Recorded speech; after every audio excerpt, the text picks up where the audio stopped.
The night Nathan Ryder exposed a $100 million fraud, he was still wearing his janitor's uniform. Nobody saw it coming. Not the executives in their tailored suits, not the investors who'd flown in from 3 different countries, and certainly not Victoria Kane, the woman who, just 6 weeks earlier, had laughed at him in front of 400 people and called him the help. But before we get to that boardroom, you need to understand what it actually cost him to get there. If this story hits you, hit that like button and drop a comment with the city you're watching from. I want to see how far this story travels. The mop left a clean arc across the marble floor, and Nathan Ryder watched the reflection of the chandelier ripple and settle as the water dried. It was 11:47 p.m. The ballroom on the 42nd floor of Arcturus Technologies headquarters was still ringing from whatever had happened 2 hours ago, the ghost of 100 conversations still hanging in the conditioned air. Champagne flutes, some half full, sat on high tables that hadn't been cleared yet. A woman's earring, small and silver, sat near the base of a decorative column. Nathan noticed it but left it alone. That was security's problem, or lost and found's, or nobody's. He noticed things. That was the problem, really, or at least it was what started all of this. Nathan pushed the mop cart toward the far end of the room, past the stage where the company's quarterly success celebration had wrapped up earlier in the evening. Arcturus Technologies had pulled in record revenues this past quarter. The banner still hung above the stage. Together we build the future. The font was clean and expensive, the kind a design team debates for 3 weeks. Nathan had mopped under that stage last Tuesday when a water pipe sweated through the subfloor. Nobody had thanked him for catching it before the event because nobody had known he'd caught it. That was the job. He was 32 years old and he was good at being invisible. That particular skill had taken time to develop.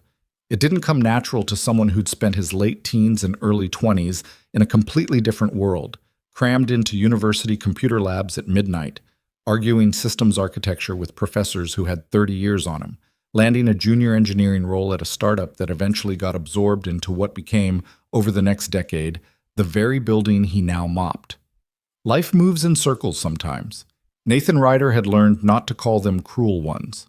He stopped near the stage and crouched to clean a champagne spill that had dried into a sticky patch on the wood floor.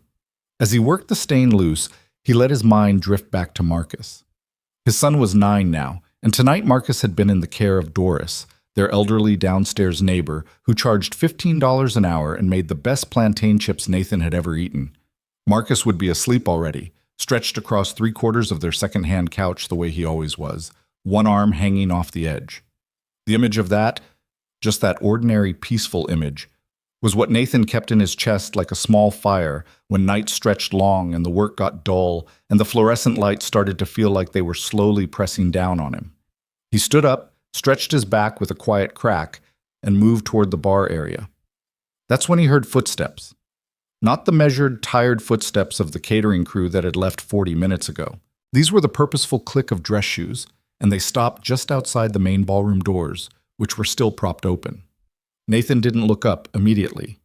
He had learned, slowly and through several awkward encounters, that when executives came back for forgotten items, they preferred the fiction that no one had seen them. They'd sweep in, grab the jacket, or the phone, or whatever it was, and leave. The invisible man made it easier. 2 voices, though, and they weren't looking for anything. Can't keep pushing the quarterly filings back. Donovan is already asking questions. Let him ask. We control what he sees. Nathan kept the mop moving, a slow, wide arc. He'd learned long ago that stillness drew attention. Movement was camouflage. The Singapore transfer is going to show up eventually. The auditors see what we build for them to see. That's what Reyes is for. Now keep your voice down. The voices dropped. Nathan didn't look toward the door. He moved the cart a few feet further, angled himself slightly away, kept his breathing even. He caught a partial reflection in the window glass. 2 men in the doorway, one of them with his jacket over his arm, the other one shorter, heavier. Senior guys. He didn't know their names yet, but he'd learn them soon enough. They stood there another minute, voices too low now to make out. Then the footsteps clicked away down the corridor. Nathan kept mopping. He didn't think much of it in that moment. Companies had money problems. People argued about them. That was normal. He filed it in the back of his head with the earring and the water pipe and the 100 other small details he absorbed each night, and he finished the ballroom, collected his cart, and moved on to the corridor. The thing about that night, the big one, the one with the banner and the champagne and the 400 people, was that it had started as a perfectly ordinary humiliation. Arcturus Technologies held company-wide events 3 or 4 times a year. Holiday parties, quarterly celebrations, product launch receptions. Facilities staff were required to be on site during these events in case something went wrong. A spill, a backed-up drain, a faulty electrical outlet that needed to be flagged for the actual electrician. They were not supposed to be visible. They were infrastructure, part of the building. Nathan had been stationed near the service entrance to the ballroom that evening, monitoring the nearby restrooms and responding to two-way radio calls.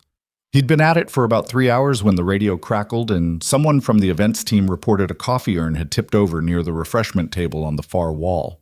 Nathan grabbed a mop and a stack of absorbent pads and moved through the crowd. The crowd was thick, every employee in the company plus guests, and Nathan moved through it the way he always moved through spaces like that. Efficiently. Head down. Cart ahead of him like a prow. He didn't see her until she was right in front of him. Victoria Kane was 38, and she had built Arcturus Technologies from a series of smart early bets into one of the most valued mid-sized tech companies on the West Coast. That was the public story, and it was mostly true. She was sharp in the way that people who've clawed for everything they have tend to be. Perceptive, tactical, and with a very short tolerance for what she privately classified as obstacles. She had a way of occupying a room that Nathan had observed during previous events. A slight widening of the personal space around her, as if people unconsciously shuffled back, as if gravity worked differently in her vicinity. Nathan had never spoken to her directly. He'd cleaned her private bathroom on the executive floor twice. He'd fixed a jammed window on the 41st floor conference room she used on Thursday mornings. She had never looked at him. The collision wasn't even really a collision. He was pulling the cart around a cluster of guests, and she stepped back into his path. Someone behind her had apparently said something startling, and she moved without looking. The corner of the cart caught her hip, barely. She was holding a champagne flute, and it sloshed, a small amount spilling onto the sleeve of her jacket. She turned around. Nathan had already started talking. "I'm sorry, ma'am. What the—" She looked down at her sleeve, then at him, then at the mop cart with its yellow bucket and its wet floor sign. Her face shifted through surprise into something that settled into a particular kind of annoyance, the variety that finds its target and doesn't bother checking whether the target deserves it. Who let this man walk through here with that thing during an event? She wasn't asking Nathan. She was asking the general vicinity, in a voice that carried. A few conversations nearby dipped and stopped. "I'm sorry," Nathan said again. "I was responding to a spill. A spill." She looked at him fully now, the way you look at something unexpected stuck to the bottom of a shoe. "Do you have any idea what this jacket cost?" He didn't answer that. There wasn't an answer to it. By now a small circle of attention had formed. Nathan was aware of faces turning toward them. Managers, engineers, HR coordinators, product leads. The entire social ecosystem of a 400-person company watching a woman who signed their paychecks confront a janitor who had splashed her. "I genuinely apologize," he said, keeping his voice level. "I can get something for the sleeve before it sets." "You can get something—" She actually laughed. Not warmly. It was a short, sharp sound, almost reflexive, like he'd said something genuinely funny. She turned to the woman beside her, some senior executive Nathan didn't know. "He's going to fix my jacket." The woman smiled because her boss was smiling. A few other people smiled. It rippled outward. "That's sweet," Victoria said, turning back to Nathan, and her voice had found the register it used when making a point she considered obvious. "Maybe just stay out of the way next time. That's actually your one job." She looked at the cart again. One job. More laughter. Comfortable laughter. The kind that knows it's safe because the person at the center of the joke has no power and no recourse. Nathan stood there for exactly 2 seconds, which felt much longer, and then he turned the cart and moved toward the coffee urn spill. He did his job. He cleaned the floor. He went back to the service area. He stood in the narrow corridor behind the ballroom and let the noise of the event come through the wall, muffled and cheerful, and he pressed one hand flat against the cool concrete and breathed. He was not going to do what he felt like doing, which was walk back into that room and explain who he'd been before, which was stand there and list the systems he'd built and the problems he'd solved and the reason his name was buried somewhere in the foundational documentation of this company's earliest software architecture if anyone bothered to look. He was not going to do any of that because it was pointless, because it changed nothing about the champagne on her sleeve or the laughter or the way she'd said one job like it was a verdict, because Marcus needed him to still be employed tomorrow. He breathed. He went back to work. The next morning, Nathan dropped Marcus off at school with a bruised banana in his jacket pocket. Marcus's current preference, slightly soft, which Nathan found baffling but had stopped questioning, and drove their 2009 Honda Civic to the employee parking structure and went to sign in at the facilities desk. The overnight supervisor, a heavy-set man named Gus who wore reading glasses perched on the end of his nose and communicated almost entirely in grunts, slid the sign-in sheet across the counter without looking up. "Heard about last night," Gus said. Nathan picked up the pen. "It wasn't a big thing. Kane was in a mood all night anyway, from what I hear. Don't take it personal." "I don't." Gus looked up then, over the reading glasses. He had a way of reading people that was accurate and ungentle. "You okay?" "I'm fine, Gus." "You sure? Because you've got the face you make when you're not fine, but you're determined to be fine." "That's just my face." Gus made a low sound that might have been agreement and went back to his paperwork. Nathan took his vest from his locker, checked his radio charge, and went to start the day's shift. The building had its own rhythms that Nathan had learned the way you learn a language, gradually, then all at once. By day, Arcturus Technologies moved with the particular velocity of a company that believed its own press releases. The open-plan floors on 30 through 38 were a kind of controlled chaos, developers and designers and product managers flowing between standing desks and glass-walled conference rooms, laptops everywhere, the ambient white noise of 100 simultaneous conversations. Nathan moved through it in his vest with his cart, and people moved around him automatically, not rudely necessarily, just the way you avoid a pillar or a structural column. He was refilling paper towel dispensers on the 35th floor when he heard his name. Not his name exactly. He heard someone describe him. The janitor from last night. Kane absolutely roasted him.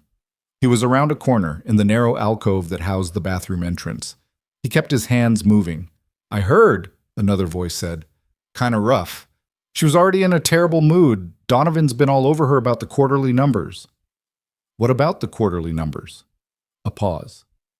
"Apparently, there are some discrepancies. I don't know the details." "Discrepancies how?" "I told you I don't know."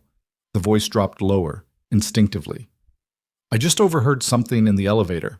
Whatever it is, it's enough that Donovan threatened to bring in outside auditors." "That never goes anywhere." "Maybe not." They moved on.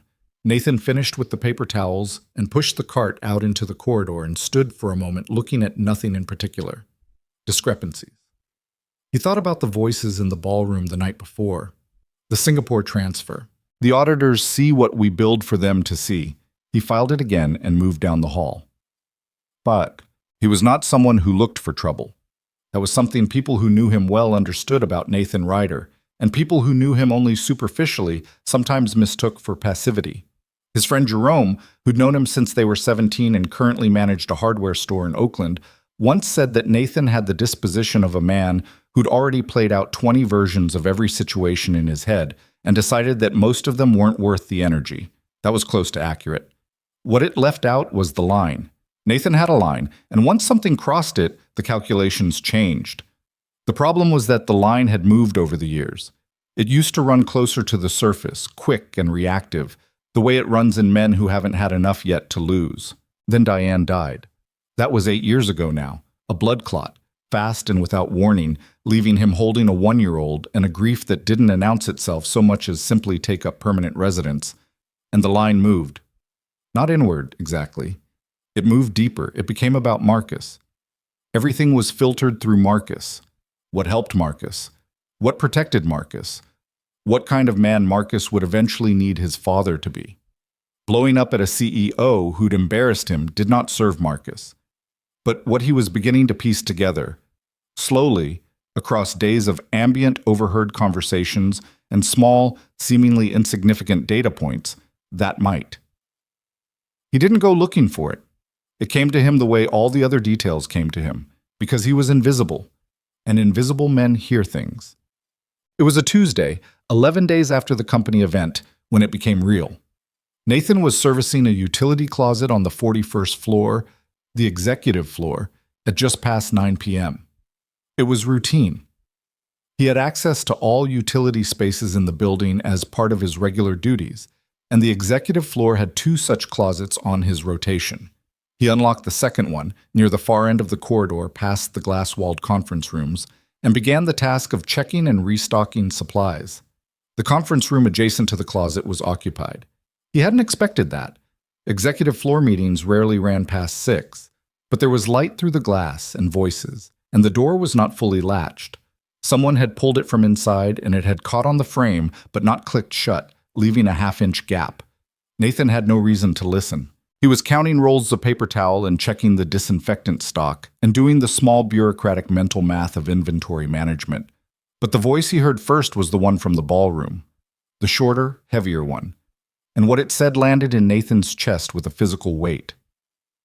We need to move the February transfer before Donovan brings in the external team. If they pull the subsidiary ledgers, it's over. Nathan stopped counting. He did not move toward the gap in the door. He did not move at all. He became very still in the way he was capable of becoming, which was the kind of still that years of being invisible had built into him. A total absence of physical signal that came from somewhere deeper than just training. How much is left in the holding account? A third voice, one he didn't recognize, female. 18.3, we needed to pull from the Singapore allocation to cover the Q3 gap, but that was supposed to stay clean. Nothing staying clean if Donovan gets an external team in here. The heavier voice strained now. We have a window, 2 weeks, maybe less. Nathan counted 10 seconds in his head and then quietly, smoothly, closed the utility closet, clicked it locked, and walked. At his normal pace, the pace of a man with nowhere specific to be. Down the corridor and into the elevator. His hands were not shaking. That surprised him slightly. He sat in his car in the parking structure for 20 minutes and thought. He thought about what he'd heard. He thought about whether it meant what he thought it meant. He thought about whether there was a version of this where he kept his head down and it wasn't his problem, where someone else found it eventually, where the machinery of whatever accountability existed for powerful people did its work without him. He thought about Marcus at school tomorrow, eating his slightly brown banana, being 9 years old in a world Nathan was trying to make safe. He thought about 400 people who worked in that building, receptionists and engineers and junior developers who had their savings tied up in company stock, who had families who depended on their paychecks, who would lose something real if what sounded like a serious financial fraud went undiscovered long enough to collapse whatever it was going to collapse. He drove home. Marcus was already asleep. Nathan sat at the kitchen table with a notepad and began writing down everything he could remember. The next 3 weeks were the most careful weeks of Nathan Ryder's life. He was not naive about his position. He was a 32-year-old janitor with no credentials anyone in that building would take seriously. He had a dead-end job, a 9-year-old, and an old car. If he walked into someone's office and said he'd overheard executives discussing financial fraud, the most likely outcomes were he was ignored or he was fired for eavesdropping, or both. What he had, the only thing he had, was access and invisibility. He started small. He paid attention to what got thrown away. Corporate document disposal was handled by a locked shred bin system, but overflow materials, printouts, sticky notes, conference room whiteboard photographs taken on phones and then printed and crumpled, sometimes ended up in regular recycling bins. Not often, but sometimes. He photographed what he could using his phone, small and quick, during the off hours when he was alone on a floor. He found a name repeated multiple times, Crestfield Integrated. It appeared in partial document headers in a handwritten note on a post-it that someone had crumpled and tossed in a recycling bin near the 41st floor printer room. in an email chain he couldn't read fully, but whose subject line was visible when a laptop was left open on a conference table. Crestfield Integrated, revised allocation. He went home and looked it up. Crestfield Integrated didn't have a website. Its registered address was a commercial mail service in Delaware. Its listed officers included the name T. Reyes, and Nathan remembered the name from that first night in the ballroom. That's what Reyes is for. He sat back and looked at his kitchen ceiling for a while. He started a separate email account using a library computer. He saved everything there, organized by date. He did it methodically, without urgency, because urgency was the thing that caused mistakes. And mistakes were the thing that ended careers. Or in his case, ended the only income that stood between Marcus and nothing. He slept badly some nights. He thought about calling someone. Jerome would tell him he was in over his head. Doris downstairs would tell him to mind his business. He had no one else he trusted enough. He kept going. 5 weeks in, he got the piece he needed. Not because he went looking for it, but because the building gave it to him the way buildings eventually give everything to the people who actually know them. There was a server room on the 39th floor. It housed a portion of the company's internal infrastructure. Not the main production servers, which were cloud-hosted, but the local administrative systems. HR records, internal accounting software, document management. Nathan accessed the server room occasionally to check the cooling system, which required visual inspection of vents and drainage trays. It was in his rotation. He had keycard access. On a Wednesday evening, he was running his standard cooling check when he noticed something he hadn't noticed in 6 months of the same routine. A secondary terminal in the back corner of the room, half hidden behind a rack, had been left logged in. He shouldn't have looked. He almost didn't. But he was standing close enough to see the screen without moving, and what was on the screen was an open file in the company's internal accounting system with a column of transaction entries and a folder name in the file path. Crestfield Integrated, Shadow Ledger. Shadow Ledger. Nathan stood very still. He did not touch the keyboard. He did not sit down. He took out his phone and, quickly and cleanly, photographed the screen. Then he stepped back and completed the rest of his cooling check and left the room and went to finish his shift. That night, at home, he looked at the photograph for a long time. The numbers he could see were partial. The file was only partially visible in the frame, but they were enough. There were 6-figure transfers. There were dates going back 14 months. There were initials beside entries that he recognized now, from 5 weeks of careful attention, as belonging to 2 of the senior executives whose voices he'd heard in the conference room. He had one more piece of the picture to find. He found it a week later, not through any dramatic revelation, but through the simple mechanical fact that the same executive who'd been careless with the logged-in terminal was also careless with his recycling. Nathan recovered 3 pages of a printed spreadsheet, torn, but not small enough to be unreadable, from the secure shred overflow beside the 41st floor printer. When he laid the pieces flat on his kitchen table at midnight and arranged them, he had a near-complete picture of a financial structure that was taking real money out of Arcturus Technologies through a series of shell transactions routed through Crestfield and 2 other entities, all flowing toward accounts he couldn't trace but could document existed. He sent everything to his private account. He made a physical printout. He put the printout in an envelope in his locker. He didn't sleep much that night. Marcus had a school thing the next morning, some kind of science project presentation that he'd been both nervous and insufferably confident about for the past 2 weeks. Nathan drove him in early so he could set up his display. Marcus's project was about how bridges stayed up under load, which he had apparently decided was basically the most interesting thing ever after Nathan had explained cable tension to him in the context of a broken shelf bracket. Nathan watched his son walk into the building with the rolled-up poster under his arm, head up, 9 years old and entirely unaware of what his father had been doing for the last 6 weeks, and he felt something that was part terror and part something that took him a moment to name: purpose. He drove to work. He put the key in the lock of his locker and stood there for a second. Then he closed it, went to sign in, put on his vest, and started his shift. He wasn't ready yet. He needed one more thing. He needed to understand who to bring this to, because bringing it to the wrong person was the same as bringing it to no one. And he'd already learned that the hard way once before, in a different life that felt like someone else's. He needed to find the one person in that building who had both the power and the independent incentive to act. He had someone in mind. He just had to figure out if he was right about her. Her name was Audrey Thorne. She was a board member, non-executive, which meant she wasn't drawing a salary from the company and had no stake in its day-to-day operations beyond her equity position. Nathan had learned her name from a company directory posted in the facility's break room, where it lived alongside fire escape routes and the building evacuation protocol. He'd started reading those kinds of documents more carefully lately. Thorne had a reputation, from what he could piece together through overheard conversations and the ambient background noise of a building full of people who talked too much around invisible men. She'd pushed back on 2 major executive decisions in the last year. She'd demanded an independent review of a marketing contract that had later turned out to have a kickback structure. She was, in the language Nathan had been absorbing, not a team player, which in the language he trusted meant actually paying attention. She was also in this building, physically, on Tuesdays and Thursdays. Board members had office privileges.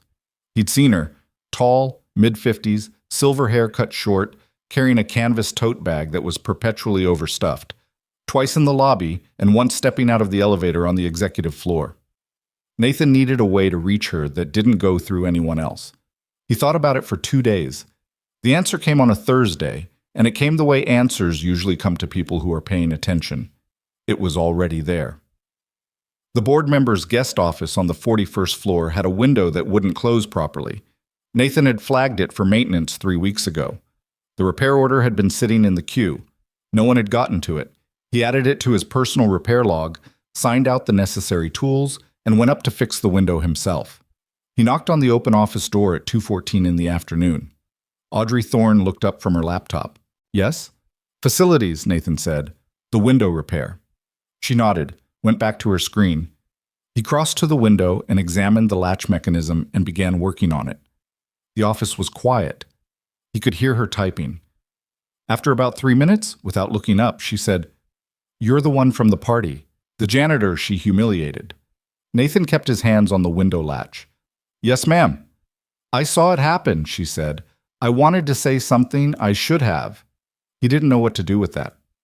"It's fine." It wasn't, actually. She still hadn't looked up from the laptop. "For what it's worth." He finished with the latch and tested it. Smooth. He turned around. "Ms. Thorne," he said, "I need to speak to you about something." She looked up then. She had the kind of eyes that had seen enough not to be particularly startled by unexpected things.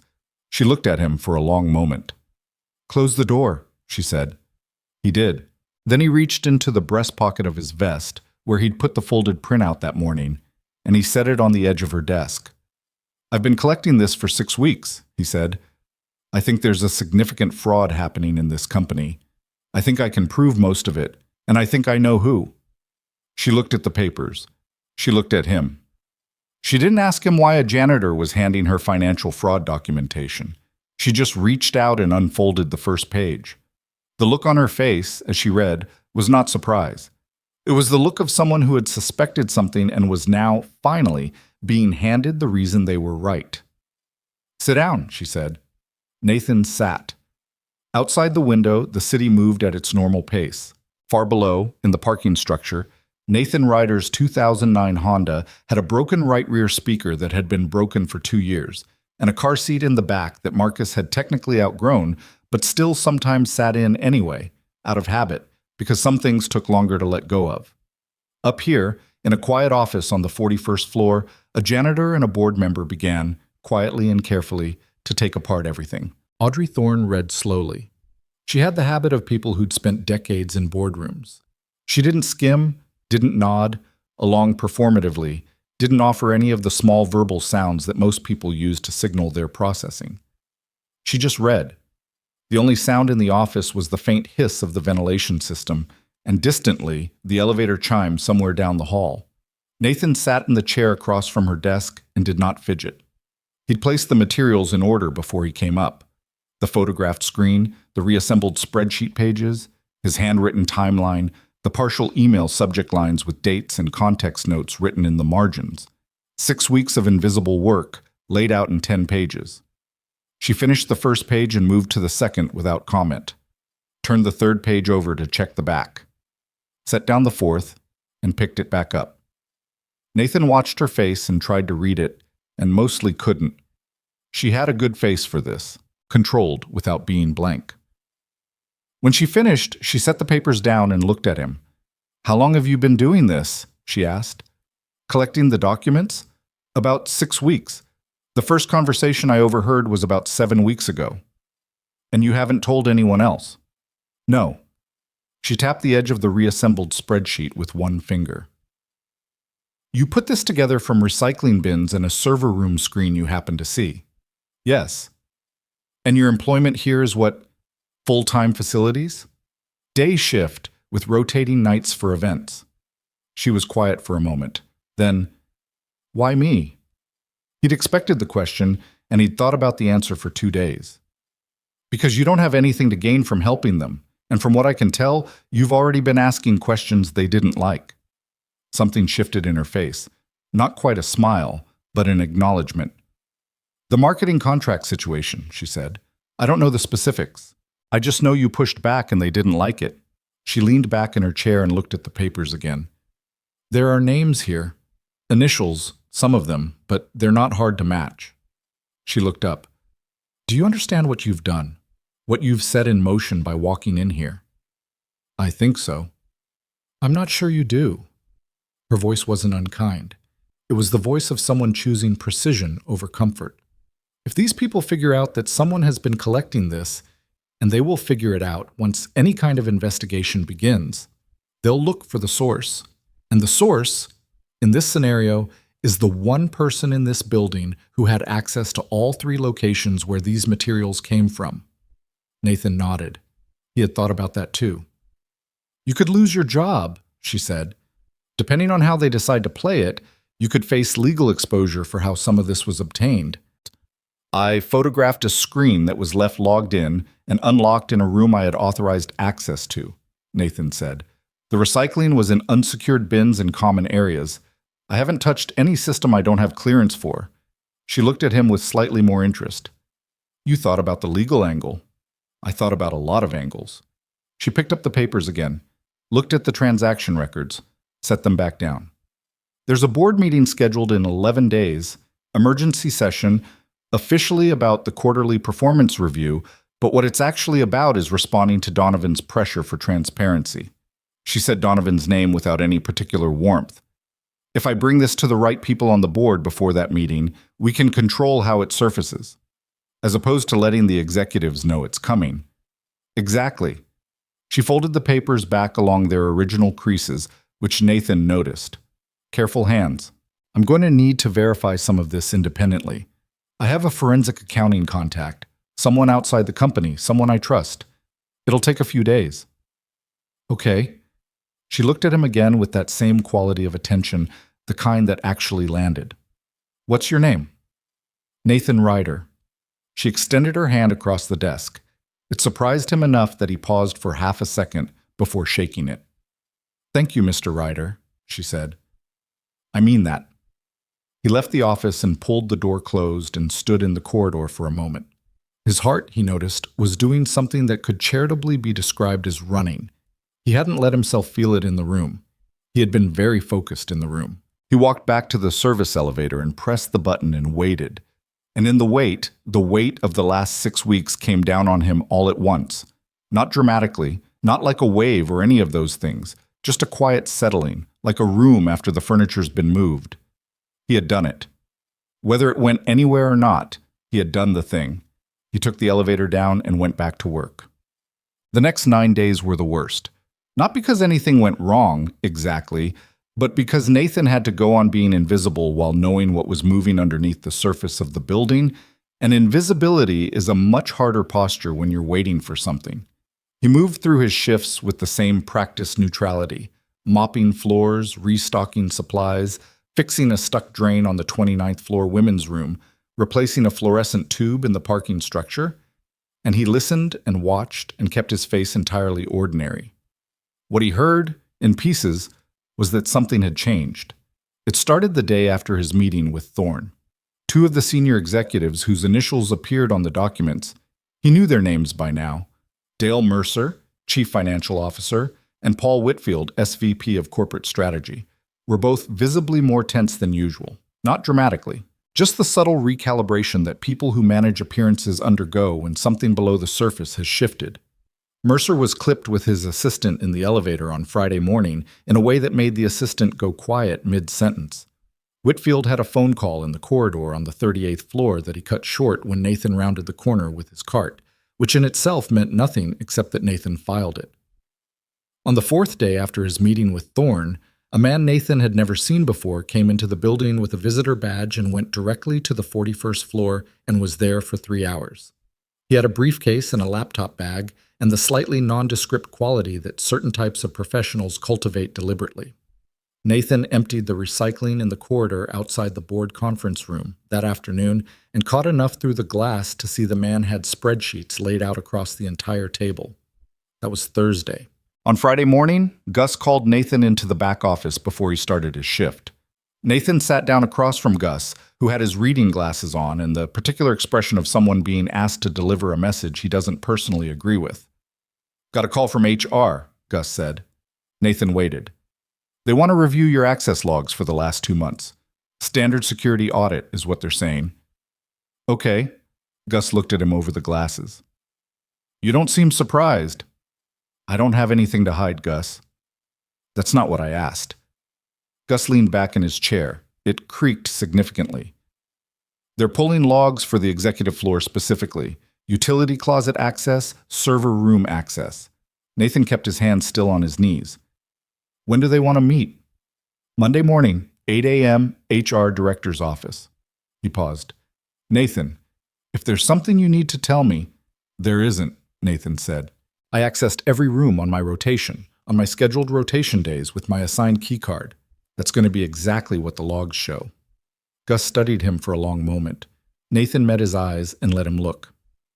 "All right," Gus said finally, in a tone that meant, "I believe you, but I'm not sure I believe you, and also I'm on your side regardless. Monday, 8 a.m. I'll be there." He went out and started his shift. That night he called Jerome. He stood outside on the small concrete balcony of the apartment, Marcus asleep, the city spread out below in its usual configuration of lit windows and distant traffic, and told Jerome everything. Not because he needed advice exactly, but because he'd been carrying it alone for 6 weeks, and Jerome was the only person in his life who would understand the full dimensions of it without either panicking on his behalf or telling him to drop it. Jerome was quiet for a long time after Nathan finished. "You're going to get fired," Jerome said. "Maybe. They're going to come at you sideways, legal exposure, unauthorized access, something. My access was all authorized." "Nathan, you know that's not the point. The point is they'll make it complicated enough that you have to spend money. You don't have to defend yourself against charges that might not stick, but will still grind you down." "I know. And you're still going to see it through." It wasn't a question, but Nathan answered it anyway. "Yeah."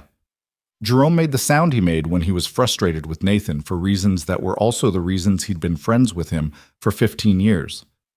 "Okay, what do you need?" "I need you to know where the documents are," Nathan said. "I have digital copies in a protected email account and a physical backup. I'm going to email you the account password tonight. If something happens to me, nothing is going to happen to you.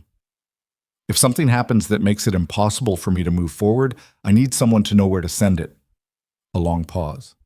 "Send me the password," Jerome said. "Thank you." "Don't thank me. Call me after the HR meeting Monday." A beat. "How's Marcus doing?" And Nathan talked about Marcus for a while. The bridge project, which had gotten a highly satisfactory mark, and Marcus's current obsession with the structural engineering book Nathan had checked out from the library, and the slightly alarming fact that Marcus had recently decided he wanted to be an engineer who also fixes things, which Nathan privately thought was a better job description than most people's actual jobs. He talked about his son and felt the tension in his shoulders drop by a fraction, and when he hung up, he stood there in the night air for a while and let the city be the city. The HR meeting on Monday morning was 40 minutes of someone reading him his own access log history and asking whether each entry was accurate. Nathan said yes to every one of them because they were. The HR director, a thin man named Carol, who had the manner of someone who found all human interaction mildly inconvenient, never directly accused Nathan of anything. He used the word irregularities once in a way that was clearly designed to provoke a reaction, and Nathan didn't give him one. When Carol asked if Nathan had any knowledge of why his server room access log from the 39th floor had been flagged by a security review, Nathan said he'd been completing a standard cooling check, and the log would reflect the exact duration and timestamp that matched his work order. Carol checked something on his screen. He checked it again. "That does appear to be the case," Carol said, in the tone of a man who'd been hoping for a different answer. "Is there anything else?" Nathan asked. There wasn't. He went back to work. 2 days later, walking past the executive floor conference room during what should have been a routine corridor check, he saw through the glass that the room was full. Not the usual meeting configuration. This was different. Chairs moved, people standing, someone in the far corner with a document box. He didn't slow down. He registered it and kept moving. He texted Thorne's number. She'd given him a personal contact before he'd left her office. With a single word, Tuesday. She responded 20 minutes later with, "I know. Stay steady." It was Marcus who unknowingly gave Nathan the thing he needed to hold on to during those days. It happened on a Wednesday evening. Nathan had come home from a doubled shift, tired in the specific way that goes down to the marrow, not just physical, but something deeper, a fatigue that comes from sustained alertness, from days of managing your own face. He made dinner on autopilot, pasta, jarred sauce that Marcus preferred over homemade for reasons Nathan had stopped interrogating, a salad that Marcus ate approximately 1/4 of under mild negotiation. After dinner, Marcus was supposed to do homework. Instead, Nathan found him at the kitchen table with the structural engineering library book open and his notebook beside it, and he was not doing homework. He was drawing. He'd drawn a bridge, recognizable, specific, with the cable detail Nathan had explained to him weeks ago. And beside it, in Marcus's confident 9-year-old block letters, he had written, "This works because the cables share the load, so nothing has to hold it alone." Nathan stood in the kitchen doorway and looked at that sentence for a long time. Marcus looked up. "Dad, did you know the longer the span, the more important the cables are?" "Yeah," Nathan said. "I did know that. Because if you just had the supports at the ends, the middle would sag. The cables are what keep it from sagging." "You've got it." Marcus looked pleased with himself in the specific way he looked pleased, which involved a small private smile and an immediate effort to appear casual about it. He went back to drawing. Nathan went into the kitchen and stood at the counter and was quiet for a minute. Nothing has to hold it alone. He thought about Thorne with her forensic accountant, and Jerome with the password and the documents in 2 places. He thought about Audrey Thorne's careful hands folding the papers. He thought, this is the cables. It's already holding. The emergency board meeting was called for the following Thursday. Nathan knew about it because Gus mentioned it. Facilities had to prep the executive conference room by 7 a.m. that day, which was a Gus-level problem that Gus communicated with significant grumbling to everyone in his orbit. Nathan volunteered to do the conference room setup himself, which Gus accepted without question because Nathan always did what he said he'd do. He set up the room at 6:45 a.m. Water pitchers, glasses, notepads, the AV system checked and running. He moved around the long table and adjusted the chairs and straightened the display screens and did everything exactly right, because that was what he did with spaces he was given responsibility for. He was almost done when Victoria Kane walked in. She hadn't expected anyone to be in the room. She stopped in the doorway, and for a half second her face did something unguarded. Surprise. Then the quick reassembly. She was in a charcoal blazer, her hair pulled back, and she was carrying the kind of expression that Nathan had learned to read over weeks of close observation from a distance. Controlled tension. The look of someone managing several things at once. She looked at Nathan. He stood at the end of the table with a water pitcher in one hand. "Facilities," he said. "I'm almost done." Something moved across her face that he couldn't immediately name. Recognition. She knew who he was, clearly, or at least knew he was the man from the event. and then something more complicated that she smoothed back down quickly. "Fine," she said. She moved to the window and looked out at the city below, her back to him, which was a way of communicating that his presence was not worth acknowledging further. Nathan set down the pitcher and aligned the last two glasses and checked that the display screens were both on standby. He collected his tray. He was at the door when she spoke. "You've been working here long?" She asked it toward the window, still not looking at him. He considered not answering, then, "About 2 years." A short pause. She said nothing else. Nathan left. He went down to the service corridor and sat on an overturned bucket by the utility sink, the unofficial sitting spot of the entire facilities crew, cushioned by decades of use, and he looked at the concrete floor and thought about what he'd felt standing in that room. Not triumph, not anger, though there were still traces of that somewhere under the surface. Mostly what he felt was something quieter and harder to name. She had asked him a question, a small one, a nothing question, the kind people ask to fill air. But she had asked it, which meant she had acknowledged he existed in a way that was different from how she'd acknowledged him at the party.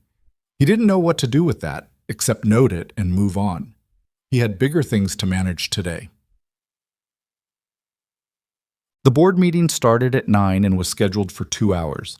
Nathan knew this from the calendar confirmation Gus had received.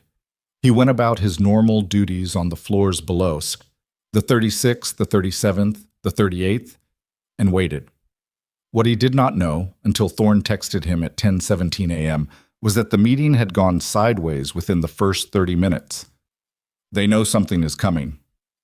Mercer came in with outside counsel. "We need the original documents." Nathan read the text in the stairwell.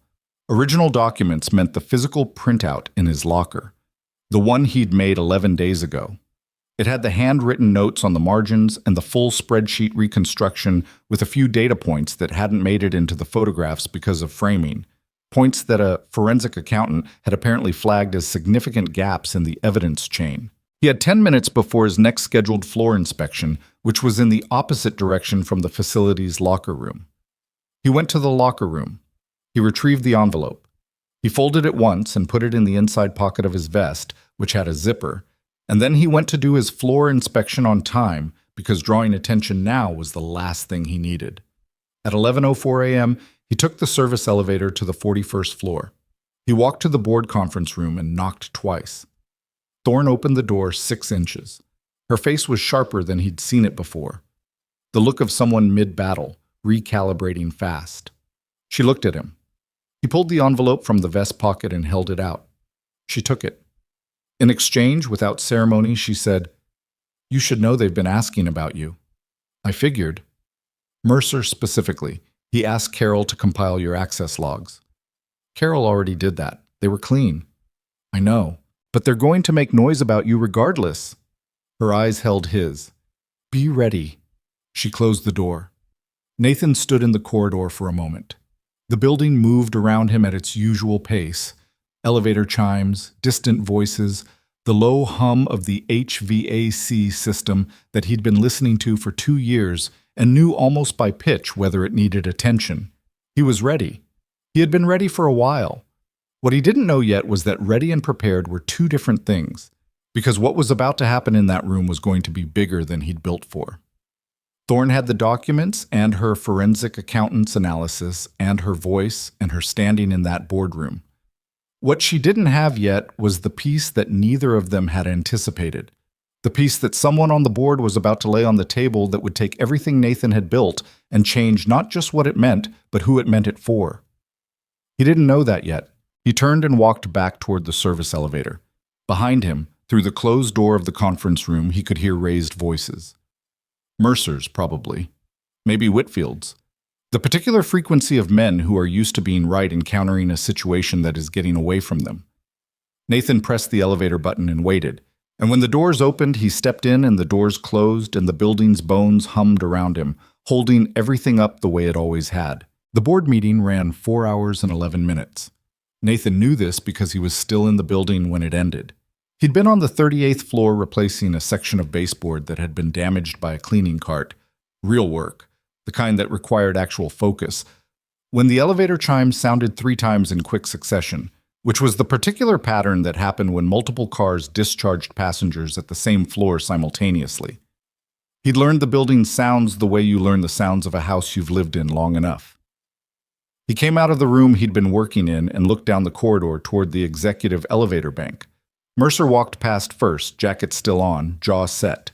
Then Whitfield, slower, his face the color of old concrete, phone already to his ear. Two other people Nathan recognized as senior management came after, both of them in the specific configuration of people who had just survived something and weren't sure yet what it had cost them. None of them looked at Nathan. He went back into the room and finished the baseboard. Thorne texted him at 1:48 p.m. "Meet me in the guest office." 20 minutes. He was there in 18. She was standing when he arrived, not sitting, which told him something. The canvas tote bag was on the desk, and she was pulling things out of it and reorganizing them in a way that looked like she needed to do something with her hands while she talked. "The board voted to suspend Mercer and Whitfield pending an independent investigation," she said, before he'd fully closed the door. "Two other executives are under review. The Singapore subsidiary is being frozen as of this afternoon. External forensic auditors are coming in Monday." Nathan closed the door and stood just inside it. "That's good. It's very good." She put down what she was holding and turned to face him fully. "The forensic analysis your documents enabled was what broke it open. Without the shadow ledger screen grab, we had circumstantial chain. With it, we had direct evidence of the transaction structure. Our independent accountant was able to map it to the subsidiary filings in about 4 hours." "Okay." She looked at him in that way she had. "Nathan, you understand what you did." "I collected some documents." "You dismantled a 14-month financial fraud that was on track to strip this company of roughly $38 million before anyone in a position of authority would have caught it.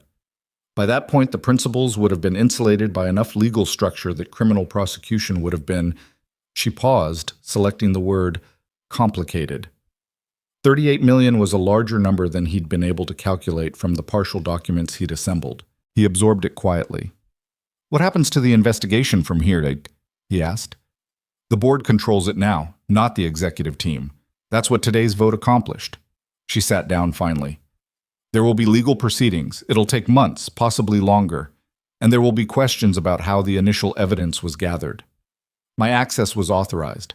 "I know, and our outside counsel has already reviewed the chain of custody and agrees the collection method was legally defensible. But," she folded her hands on the desk, "your name will come up." He'd known this. He'd known it since the first night in the parking structure when he'd sat in his car and decided to keep going anyway. "I understand." "Are you prepared for that?"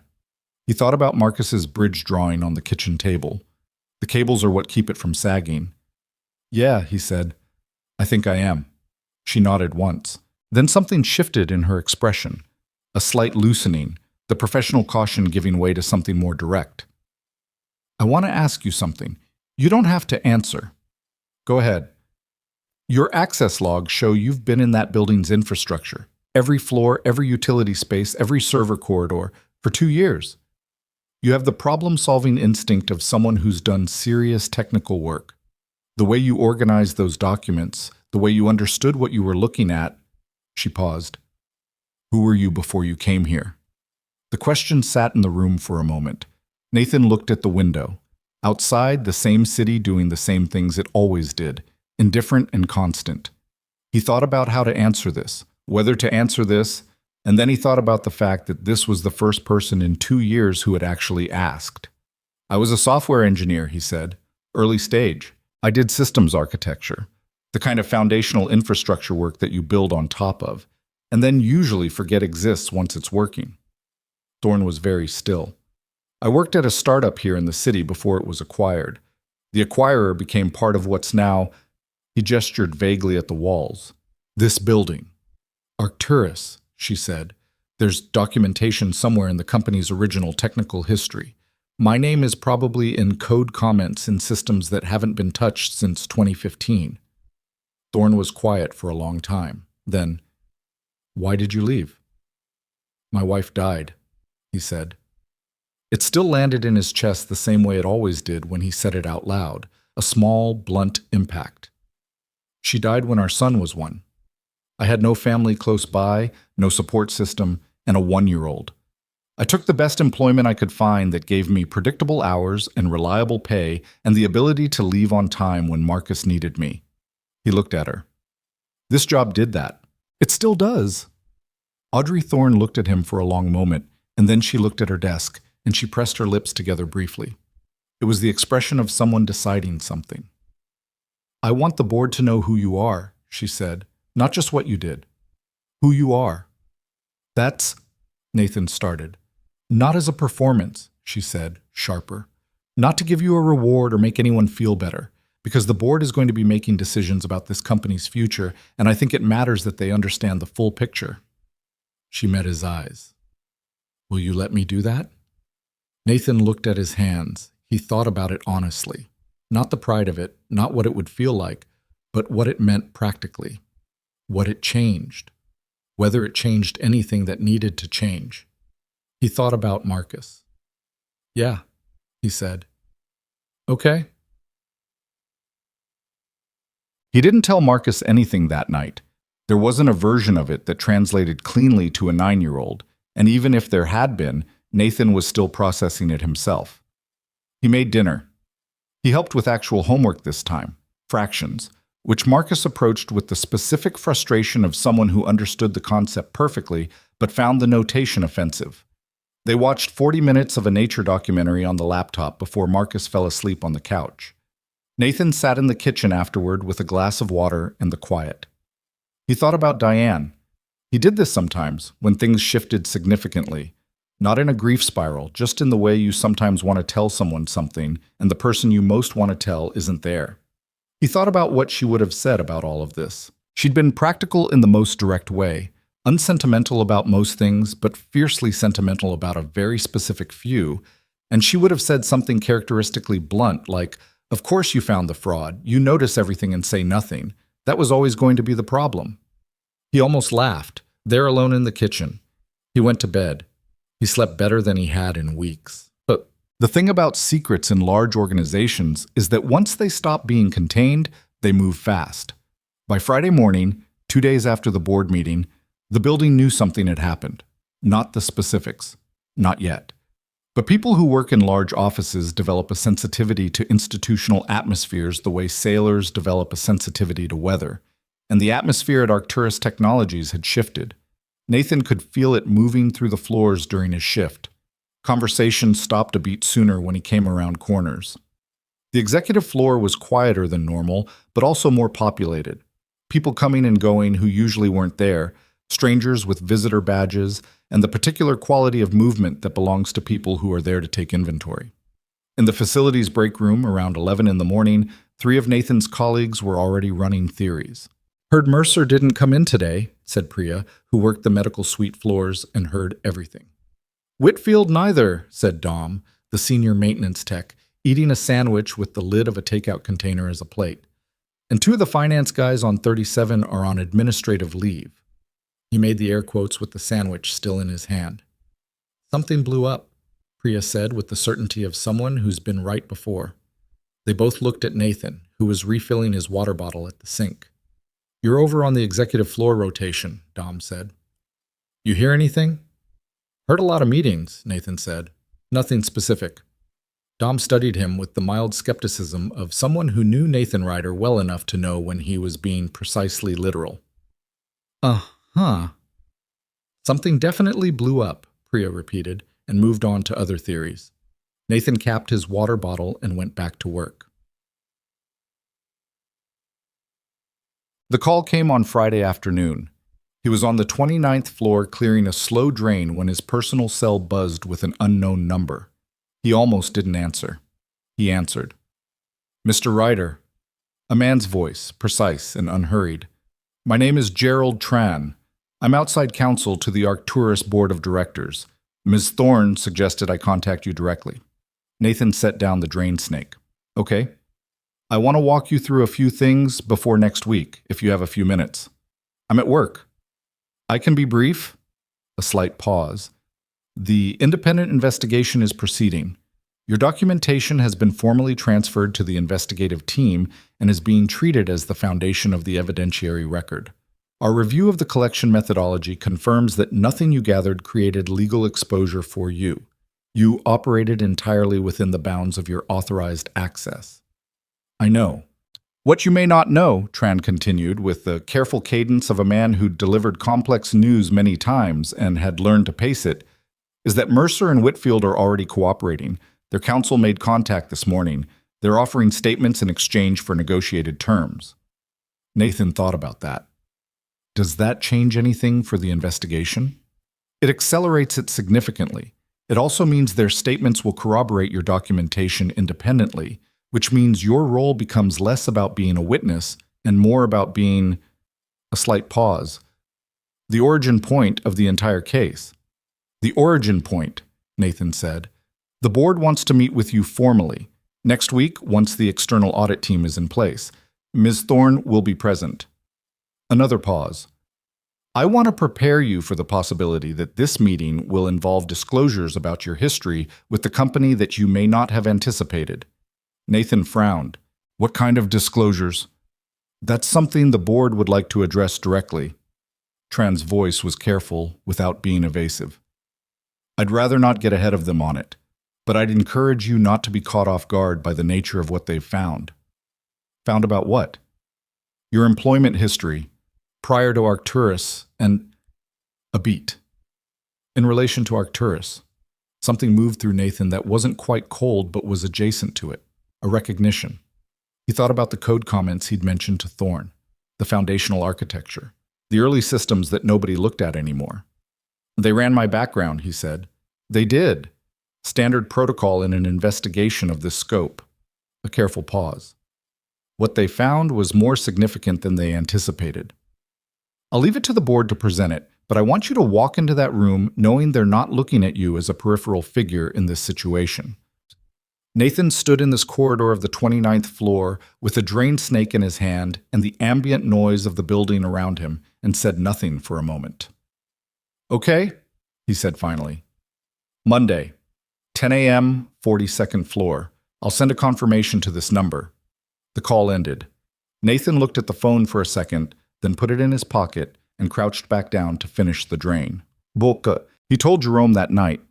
Jerome was quiet in a different way than usual. Not the frustrated quiet, not the calculating quiet, but the kind of silence that a man who's known you half your life sometimes produces when he doesn't have a pithy thing to say. They know who you were, Jerome said eventually. Sounds like it. How do you feel about that? Nathan thought about it honestly. I'm not sure yet. Because it's complicated. Yeah. Because on one hand, they know. You don't have to be invisible anymore in that building if you don't want to be. And on the other hand, Nathan said, on the other hand, you've been making peace with invisible for 2 years. Jerome paused. Or not making peace, but living with it. Yeah. What does Marcus know? Nothing yet. You're going to have to tell him something. I know. I'm figuring out the right version. Jerome exhaled slowly. Man, you found the fraud and they're going to find out you helped build the company. In the same week. In the same week? That's... Jerome stopped. Only you, Nathan. Only you would accidentally become the protagonist. Nathan almost smiled. I didn't accidentally anything. I made specific choices. Specific choices that led to you becoming the protagonist. I just wanted to protect some people's jobs. I know that, Jerome said, with the firmness of someone who did in fact know that. That's why it's you. The weekend stretched in a specific way that weekends stretch when you're waiting for something significant on Monday. Nathan took Marcus to the park on Saturday. They brought a frisbee that Marcus could throw with perfect accuracy about 40% of the time and with chaotic unpredictability the other 60%, which Nathan had accepted as the terms of the game. They ate hot dogs from a cart and sat on a bench, and Marcus explained at length his current theory about why certain buildings were taller than others, which was almost entirely wrong in the technical details, but was built on a structural intuition that Nathan found quietly remarkable. It's about what's underneath, right? Marcus said, not really asking. Like the taller it is, the more the foundation has to be. More down. More underground. Deeper, Nathan said. and wider, the load spreads out. Marcus considered this. So the building you can't see is bigger than the building you can see. Nathan looked at his son. Yeah, he said. That's right. Marcus seemed satisfied with this and moved on to asking about the hot dog cart's wheels, specifically whether they were load-bearing or decorative. Nathan answered that question too. On Sunday, he spent the morning doing laundry and the afternoon in a state of low-level, functionless tension that he managed by fixing the broken kitchen drawer that had been broken for 4 months, then sanding the door that had been sticking all winter, then reorganizing the toolbox under the bathroom sink. Physical work, measurable outcomes. It helped. Sunday night, he sat at the kitchen table with a piece of paper and wrote out what he was going to say to the board. Not a script. He wasn't going to read from something, just the bones of it. What had happened, in order. What he'd found, and when, and how. What he'd done with it. He crossed things out and rewrote them. He was not a man who polished things until they shone. He wanted to say what was true, in the plainest possible way, and let the plain truth be what it was. He went to bed at 11, lay awake until about midnight, heard Marcus shift in the next room, the small night sounds of a child who slept the way children sleep, deep and trusting, convinced at a cellular level that the morning was coming and someone responsible was watching over the night. Nathan lay in the dark and listened to that for a while, and it was enough to settle him. Monday arrived with a low marine layer and the particular quality of light that made the city look like a photograph of itself, flattened and a little gray. Nathan drove in early, signed in with Gus, and went about his morning duties with total normalcy for 2 hours. He did not want to sit in the locker room and wait. Waiting in place made things worse. He changed a busted outlet cover on the 21st floor and cleared a compacted filter on the 33rd and answered a radio call about a stuck elevator door on 25 that resolved itself before he got there. At 9:45, he went to the locker room, took off his vest, and looked at himself in the mirror for a moment. The maintenance uniform underneath. His face, which was the face it was, not old yet, not young either, the face of someone who'd done more than they looked like they'd done. He put the vest back on. He was who he was. He took the elevator to 42. The conference room at the top of the building was the one used for board sessions. Nathan had been in it once before to check the AV system before an external presentation. It had floor-to-ceiling windows on 2 sides and a table long enough that you had to make an effort to see the person at the far end. Today it was configured differently. Chairs gathered at the near end of the table, 6 of them, arranged in a loose arc. More intimate than he'd expected. Thorne was already there. She stood when he came in and gave him the particular nod of someone who was on his side and wanted him to feel that without making it theatrical. Gerald Tran, who turned out to be a trim, precise man in his late 50s with reading glasses on a lanyard, introduced himself, and then introduced the 4 board members present. 2 Nathan had seen in passing over 2 years, and 2 he hadn't. The last person in the room was sitting at the far end of the arc, slightly apart from the others. And Nathan had not seen her there when he first walked in because he'd been looking at Thorne. Victoria Kane was in the same charcoal blazer he'd seen her in on Thursday. She was sitting with her hands folded on the table, and she looked at Nathan when he came to stand at the open end of the arc with an expression he couldn't immediately categorize. Not hostile, not warm, something more complicated than either. He hadn't known she'd be here. He didn't let it show. "Mr. Ryder," said the board member who appeared to be running the session, an older man named Kavanaugh, heavy through the shoulders, former military bearing if Nathan had to guess.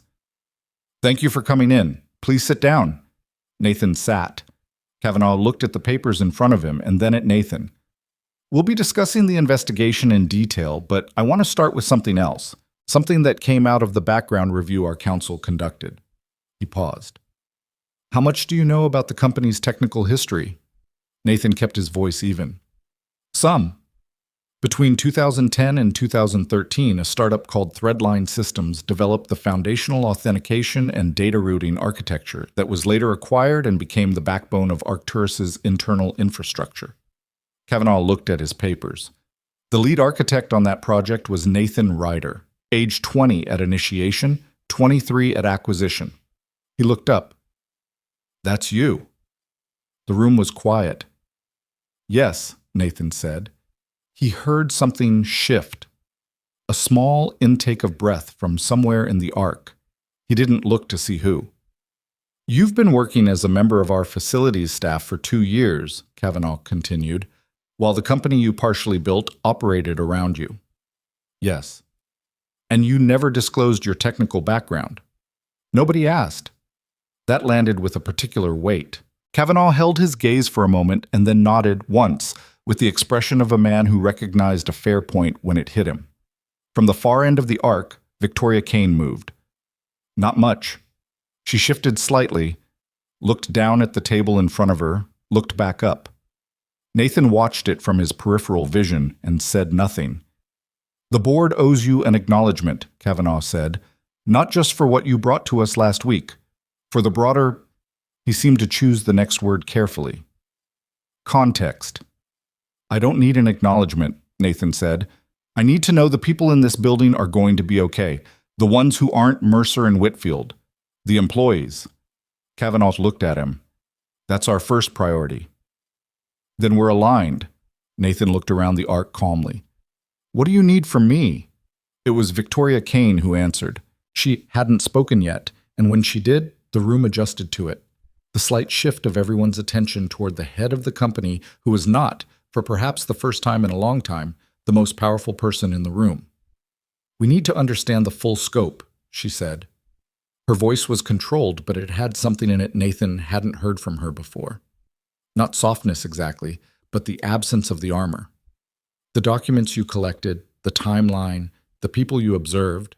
She paused. "And I think—" Her jaw moved slightly. "I think you should know that the board has voted to suspend my authority pending a governance review. Because of what happened. What my executive team was allowed to do. Apparently without my knowledge." Nathan looked at her. "I want to be clear," she said, "that I am not asking for—" She stopped, looked at the table.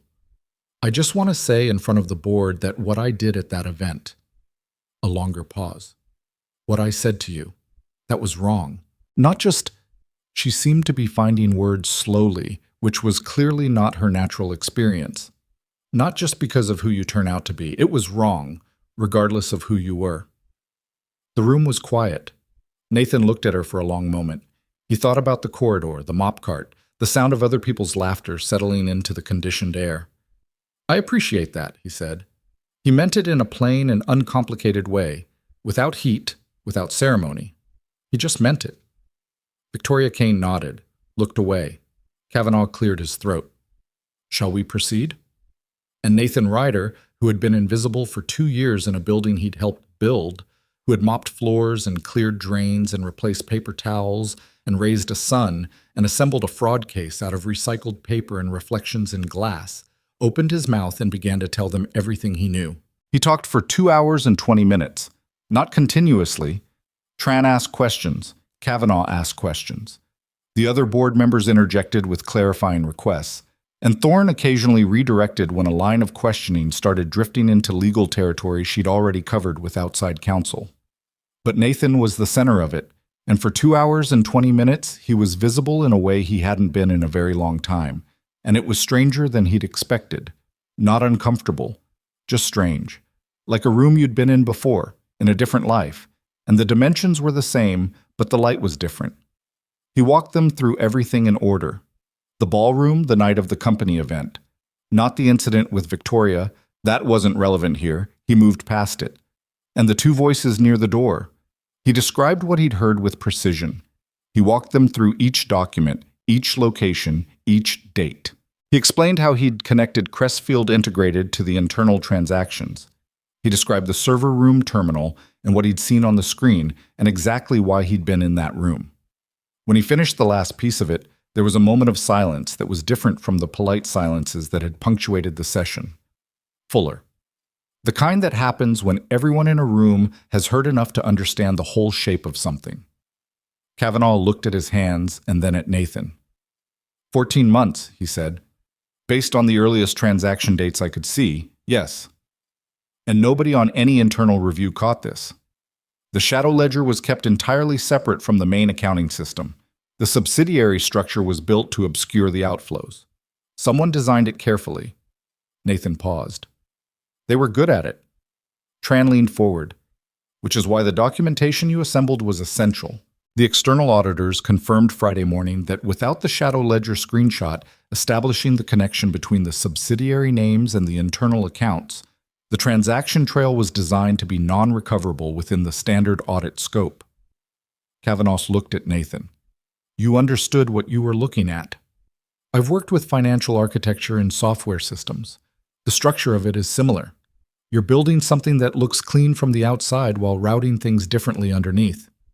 Nathan shrugged slightly. I recognized the shape. From the end of the arc, Victoria Kane hadn't said much since her statement earlier. She'd been listening with the particular quality of attention that Nathan had begun to recognize in her. Not passive. Nothing about her was passive, but a kind of focused reception, taking things in and processing them at a pace you couldn't see. She'd asked 2 precise technical questions during the session, and Nathan had answered them, and she'd nodded and gone back to listening. Now she spoke. The systems you built at Threadline, they're still running. Parts of them. The authentication layer was replaced in 2018, I think, but the data routing framework is still in the infrastructure. She was quiet for a moment. I didn't know that. Most people don't. It's the kind of code that does its job quietly. Something passed across her face that was close to wry, but not quite. I'll take the comparison. It surprised him enough that he wasn't sure how to respond, and so he didn't, and the moment moved on. The meeting ended with a set of next steps that Tran summarized in precise, unhurried language. The external audit team would complete their review by end of week, at which point the board would have sufficient basis to proceed with formal legal referrals. Nathan would be asked to provide a signed statement for the record. There would be no requirement for him to attend any legal proceedings unless a court specifically compelled it, which Tran considered unlikely given the cooperative posture of the principals. His employment status was unaffected. That last part was said by Kavanaugh directly, with a slight emphasis that communicated it had been a specific conversation. Your job is secure, Mr. Ryder, and I want to be clear. The board considers what you did an act of considerable integrity. I wasn't trying to be heroic, Nathan said. I was trying to stop something bad from happening to people who didn't deserve it. I know. Kavanaugh looked at him steadily. That's what integrity looks like. It usually doesn't know it's doing it. Nathan picked up his jacket from the chair back. Around him, the board members were gathering their materials, Tran closing his laptop, the session moving into its informal end phase. He stood and was about to move toward the door when he realized Victoria Kane was standing beside him. Not close, a normal conversational distance, but she was standing, which meant she'd crossed the room to be where he was, and she was looking at him with an expression that had dropped most of its professional surface. Can I say something? She said. It wasn't quite a question. Sure. She glanced toward the others and then back to Nathan, which was a small signal that this was not for the room. He gave her the privacy of keeping his voice low. She matched it. I want to say this properly, she started, then stopped. Whatever she'd planned to say appeared to be reorganizing itself. I've spent 3 days since the board session thinking about what you did. Not just the investigation, what you did, specifically, by not walking into someone's office the day after that party and announcing who you were, what it would have cost you not to. Nathan was quiet. I would have, she said. If someone had publicly humiliated me, I would have made sure they knew within 24 hours that they'd made a mistake. She said it without self-flattery, just as a factual account of her own character. And I would have told myself I was right to do it. You might have been right, he said. Maybe. But you weren't trying to prove something. You were just, she paused, doing what needed doing. He didn't have a clean answer to that. He looked at the window for a second. I had more important things to focus on. Your son. Yeah. She nodded, then, how old is he? 9. Something shifted in her face in a way he hadn't seen before. Not soft, exactly, but more dimensional than the face she usually presented. What's his name? Marcus? She held his gaze for a moment and then looked away, which was itself a kind of answer to something. The apology I made in front of the board, she said. I mean it. I know that context doesn't erase things. I'm not holding on to it, Nathan said. I don't have the bandwidth. She almost smiled at that. Not quite, but almost. That might be the most honest thing anyone said to me in a professional setting in 5 years. He picked up his jacket. I should get back to work. Nathan. She said his name like she'd been deciding whether to use it. I know this isn't... She stopped again. He waited. The board is going to be rebuilding the executive structure over the next several months. There are going to be decisions made about who's involved in that process. I want you to know that I'm going to be making a recommendation. He looked at her. What kind of recommendation? The kind that has your name in it. He didn't say anything immediately. He looked at her and thought about all the angles of it. What she meant, what she intended, what complications it carried, what it would mean for Marcus's schedule and school pickups and Doris downstairs and the 2009 Honda and the career he'd walked away from 9 years ago, and whether you could ever walk back towards something that had happened in a previous version of your life. I appreciate that, he said carefully. I'd want to think about it. Of course. She nodded once. Take the time. He left. In the elevator going down, he pressed his back against the rear wall and exhaled for the first time since he'd walked in that morning. The elevator was empty. He let himself stand there and not be composed for exactly the length of time it took to travel from 42 to ground level, which was about 25 seconds. Then the doors opened and he walked out and put his vest back on and went back to work. Gus looked up from his desk when Nathan signed back in. Long morning, Gus observed. Long morning. You okay? Nathan thought about the question in its full weight. Yeah, he said.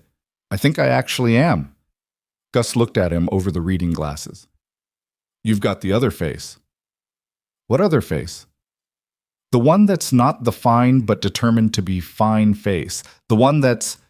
Gus waved a hand vaguely. More settled. Nathan considered this. Huh. Something changed, Gus said, not as an accusation. I'm working on figuring out what to do with that. Gus made the low sound that was his version of that's fair and went back to his paperwork. Nathan took the rest of his shift one task at a time, the way he always did. But the tasks felt different now. Not lighter, exactly. Just more chosen.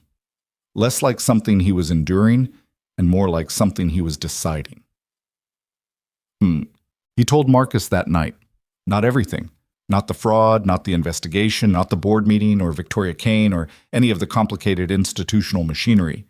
But the foundational thing. The thing that Marcus deserved to know and that Nathan realized he'd been withholding, not out of shame, but out of a kind of protective crouch that had lasted longer than it needed to. They were sitting at the dinner table and Marcus had eaten most of his food and was in the loose, expansive mood that came after a day of school that had gone reasonably well, and Nathan looked at his son and just started. I want to tell you something about before you were born, about what I used to do for work. Marcus looked up. He had Diane's eyes, dark and direct, and he used them the way she had, as a full attention tool, not a casual one. I was a software engineer, Nathan said.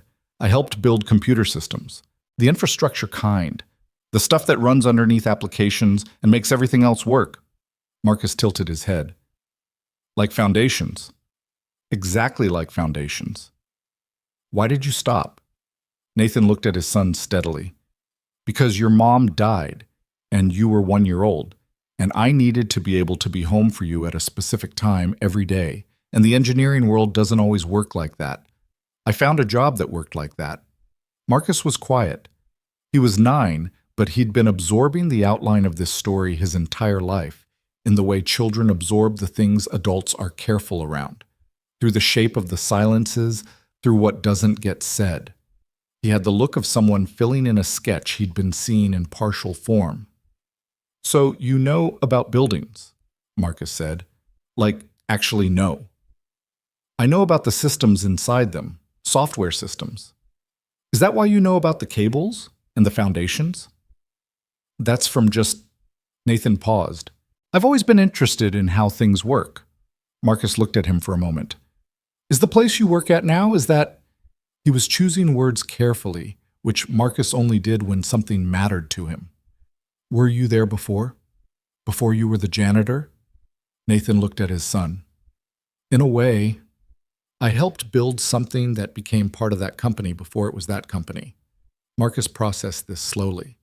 So you built part of the building you clean, part of the systems in the building I maintain. That's... Marcus stopped. Then, is that weird? Nathan thought about the honest answer. Sometimes. Yeah, sometimes it's weird. Marcus looked at his plate, then at his father. Are you going to keep doing it? The cleaning? I don't know yet, Nathan said. There might be some changes. I'm figuring that out. Would the changes be bad? No, I don't think so. Marcus considered this with the pragmatic thoroughness of a 9-year-old who has learned that his father's considered answers are generally worth taking seriously. Okay, he said, but you'll still pick me up? I will always pick you up, Nathan said. That one doesn't change. Marcus nodded, satisfied at the thing that actually mattered, and reached for his water glass. Nathan sat at the table for a moment, just looking at his kid and feeling the specific gratitude that doesn't have a clean name. Not happiness exactly, but something deeper and less fragile. Chartit. The week that followed moved in 2 separate registers simultaneously. On the institutional track, the external audit concluded Thursday with a preliminary finding that confirmed the full scope of the fraud. $38.7 million moved through Crestfield Integrated and 2 other shell entities over 14 months. Mercer and Whitfield were formally referred to law enforcement Friday morning. Their cooperation agreements were already in motion. 2 additional mid-level finance executives were placed on administrative leave pending further review. The company released a carefully worded internal communication that acknowledged a governance failure at the senior executive level and outlined the steps being taken to address it. Language that Nathan's colleague Priya immediately described as corporate for everything is on fire but we're putting it out, which was accurate. On the personal track, Nathan went to work every day, did his job, and tried to live in the suspended uncertainty of not yet knowing what came next, without letting it make him useless to himself. It wasn't easy. He'd spent 2 years building a life inside very specific limits. The limits of the job, the limits of what he'd allowed himself to want, the limits he'd drawn around the version of himself that no longer existed. And now the limits were shifting, and he didn't fully know yet what the new shape was. And that kind of uncertainty had a weight to it that was different from the weight of hard work. Harder to carry, in some ways, because there was nothing to put your hands on. He called Jerome on Thursday evening. Jerome listened to the full update with the focused patience he reserved for Nathan specifically, and then was quiet for a moment. So, she made a recommendation with your name in it, Jerome said. She said she was going to, and you told her you needed to think about it. I do need to think about it. What is there to think about? Not dismissive, genuine. Nathan looked at the ceiling. Whether I want to go back to that world, whether I'm still that person, whether... He stopped. Whether doing it on her recommendation changes what it means. You mean whether it's charity? Yeah. Nathan, Jerome paused. You handed them a fraud case. You have more leverage in that building right now than anyone except the board itself. Whatever she recommends, it's not charity. She's trying to get ahead of something she should have seen on her own, and she's using the most logical available person to fix it. That's a version of it. You got another version? He thought about the elevator. 25 seconds of unguarded breathing. I think she also actually respects what I did. Jerome was quiet for a beat. The way she said your name, was it a professional respect or... Don't. I'm just asking. It was a Monday morning board meeting, Jerome. Okay. A pause that communicated I'm filing this away. When do you have to give her an answer? She didn't give me a deadline. Then don't rush it. Live in the question for a few days. You'll know. That's remarkably zen of you. I have layers, Jerome said. Also, I Googled Arcturus Technologies' stock price after you told me about the board meeting. Nathan closed his eyes. Jerome, you know where I'm coming from. I know exactly where you're coming from, and I need you to stay over there. Jerome laughed, which was a good sound, and they talked about other things for a while. And when Nathan got off the phone, it was after 9 and the apartment was quiet and Marcus was asleep. It was a Friday, 10 days after the board meeting, when things shifted again. He was on the 41st floor. His regular rotation, running the same circuit he'd been running for 2 years, when he came around the corner near the executive conference rooms and nearly walked into Victoria Kane. It was a different kind of near collision than the one at the party. There was no cart. She was coming out of the conference room and he was coming along the corridor, and they both stopped with about 2 feet between them and a mutual moment of recognition. She looked different than she had in the board meeting. Not unprofessional. She didn't really have an unprofessional mode from what he'd seen, but less armored. Her jacket was off, her sleeves were rolled to the elbows, and she was holding a tablet with what looked like architectural diagrams on the screen. She'd clearly been working all day. There were the small tells, the slight loosening around the eyes that comes with hours of focus, the way she was standing with her weight shifted slightly, comfortable rather than composed. "Nathan," she said. "Ms. Kane." "Victoria," she said. Like she'd said it before and he'd missed it, except she hadn't. This was the first time. He adjusted. "Victoria." She looked at him for a moment and then at the tablet in her hand and then back at him, with the particular expression of someone deciding whether to say the thing they're actually thinking. "I've been looking at the company's technical infrastructure," she said. "The current system's architecture." She turned the tablet toward him. On the screen was a network diagram, complex and not immediately readable at a glance. "There's a security vulnerability in the data routing layer that our current IT team flagged last month and apparently hasn't been able to locate the source of." He looked at the diagram. Even at a distance and at a glance, certain things about it were recognizable. More than recognizable. "The routing layer," he said. She watched him. He reached out carefully, and she handed him the tablet. He stood there in the corridor in his facilities vest and looked at the diagram and felt something come back online that had been sitting dormant for 9 years. Not a feeling exactly, more like a faculty. The part of his mind that looked at a system and saw the logic of it, the architecture, the places where the design made sense, and the places where it bent. He could see the problem in about 45 seconds. It was in the legacy routing protocol. His own protocol, originally, modified twice since the acquisition in ways that created a specific interaction vulnerability. "Here," he said, and pointed at a junction in the diagram. This modification changed the verification handshake in a way that creates a timing gap. Under normal load, it's invisible. Under specific access pattern stress, it becomes exploitable.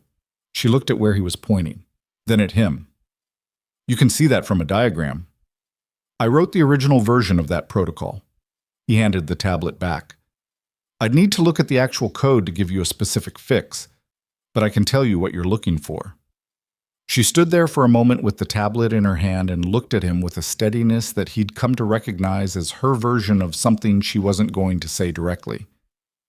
"Come look at the code," she said, "if you're willing." "Now? Unless you have somewhere to be?" He checked his watch. He had 40 minutes before his shift technically ended. "Let me finish my corridor check and I'll come back." She nodded, turned to go back into the conference room, then stopped.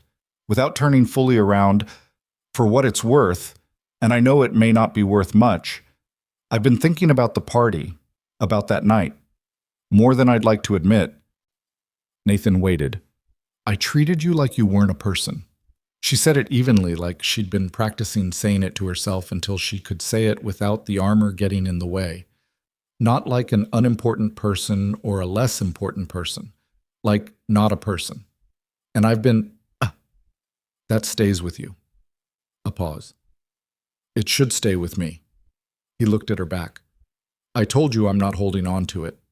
"I know, I heard you." She finally turned, partly so he could see her profile. "But there's a difference between you not holding on to it and me not learning from it."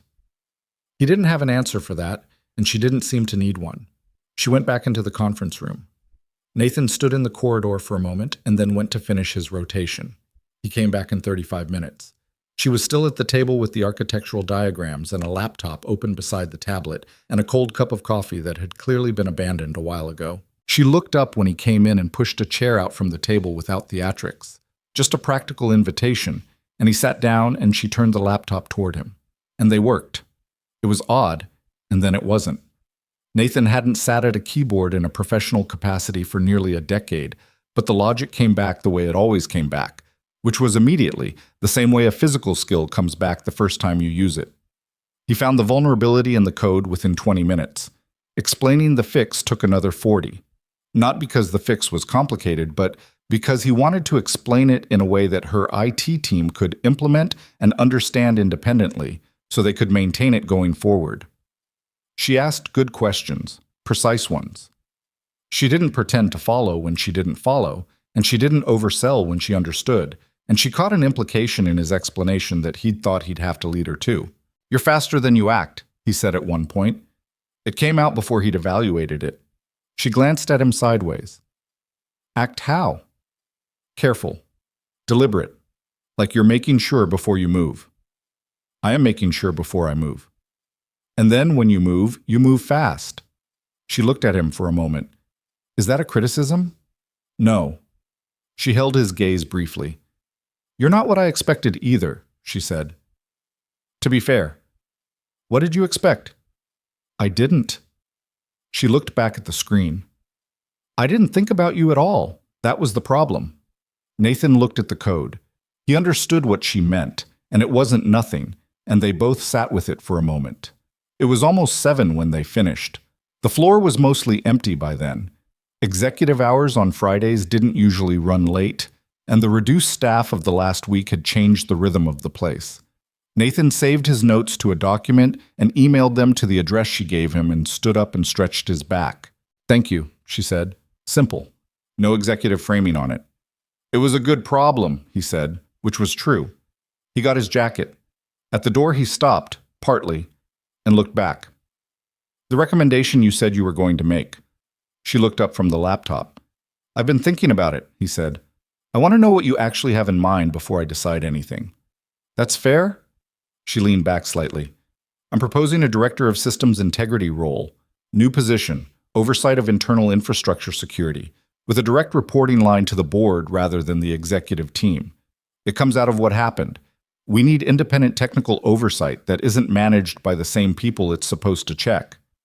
She held his gaze. "I want someone who understands both the technical architecture and the institutional risks. Someone who can't be—" She paused. "Absorbed." Nathan thought about the word. Absorbed. Made complicit, made comfortable, given enough that looking the other way becomes easier than not. Her voice was level. "That almost happened here. She stopped. "It's not going to happen again." He looked at her. She was telling him something about herself, he understood, as much as she was describing the job, the governance review of her own authority, the careful language of someone who'd looked at something she hadn't seen in herself and was trying to decide what to do with it. "When would the role start?" he asked. "When you say yes." He picked up his jacket. "Give me the weekend," he said. She nodded. He went to the elevator. Behind him, the floor was quiet, and the city was doing what it did outside the glass, the same as always, indifferent and enormous. The elevator doors opened, and Nathan stepped in and stood with his hands in his pockets on the way down and thought about what 2 years in a building can teach you, if you're paying attention. About the difference between invisible and unseen. About what a man owes to the place he helped build and what the place owes back. He thought about Marcus and the bridge drawing on the kitchen table. The cables are what keep it from sagging. The elevator reached the ground floor. Nathan Ryder walked through the lobby of a building whose bones he knew better than anyone else alive, and pushed through the glass doors into the evening air. He gave himself the weekend, like he'd said. Saturday morning, he drove Marcus to a farmer's market 3 blocks from their apartment, a thing they'd started doing maybe 6 months ago, not because Nathan was particularly interested in farmers markets, but because Marcus had discovered that one of the vendors sold small polished stones that he found compelling, and the vendor was an older man who actually knew things about geology and talked to Marcus like he was a person, rather than a child asking annoying questions. Nathan appreciated that. So Saturdays had become stone and produce mornings, which was a strange combination but was theirs. They walked the rows in the low morning light, Marcus moving ahead and then doubling back the way he'd done since he was old enough to walk independently.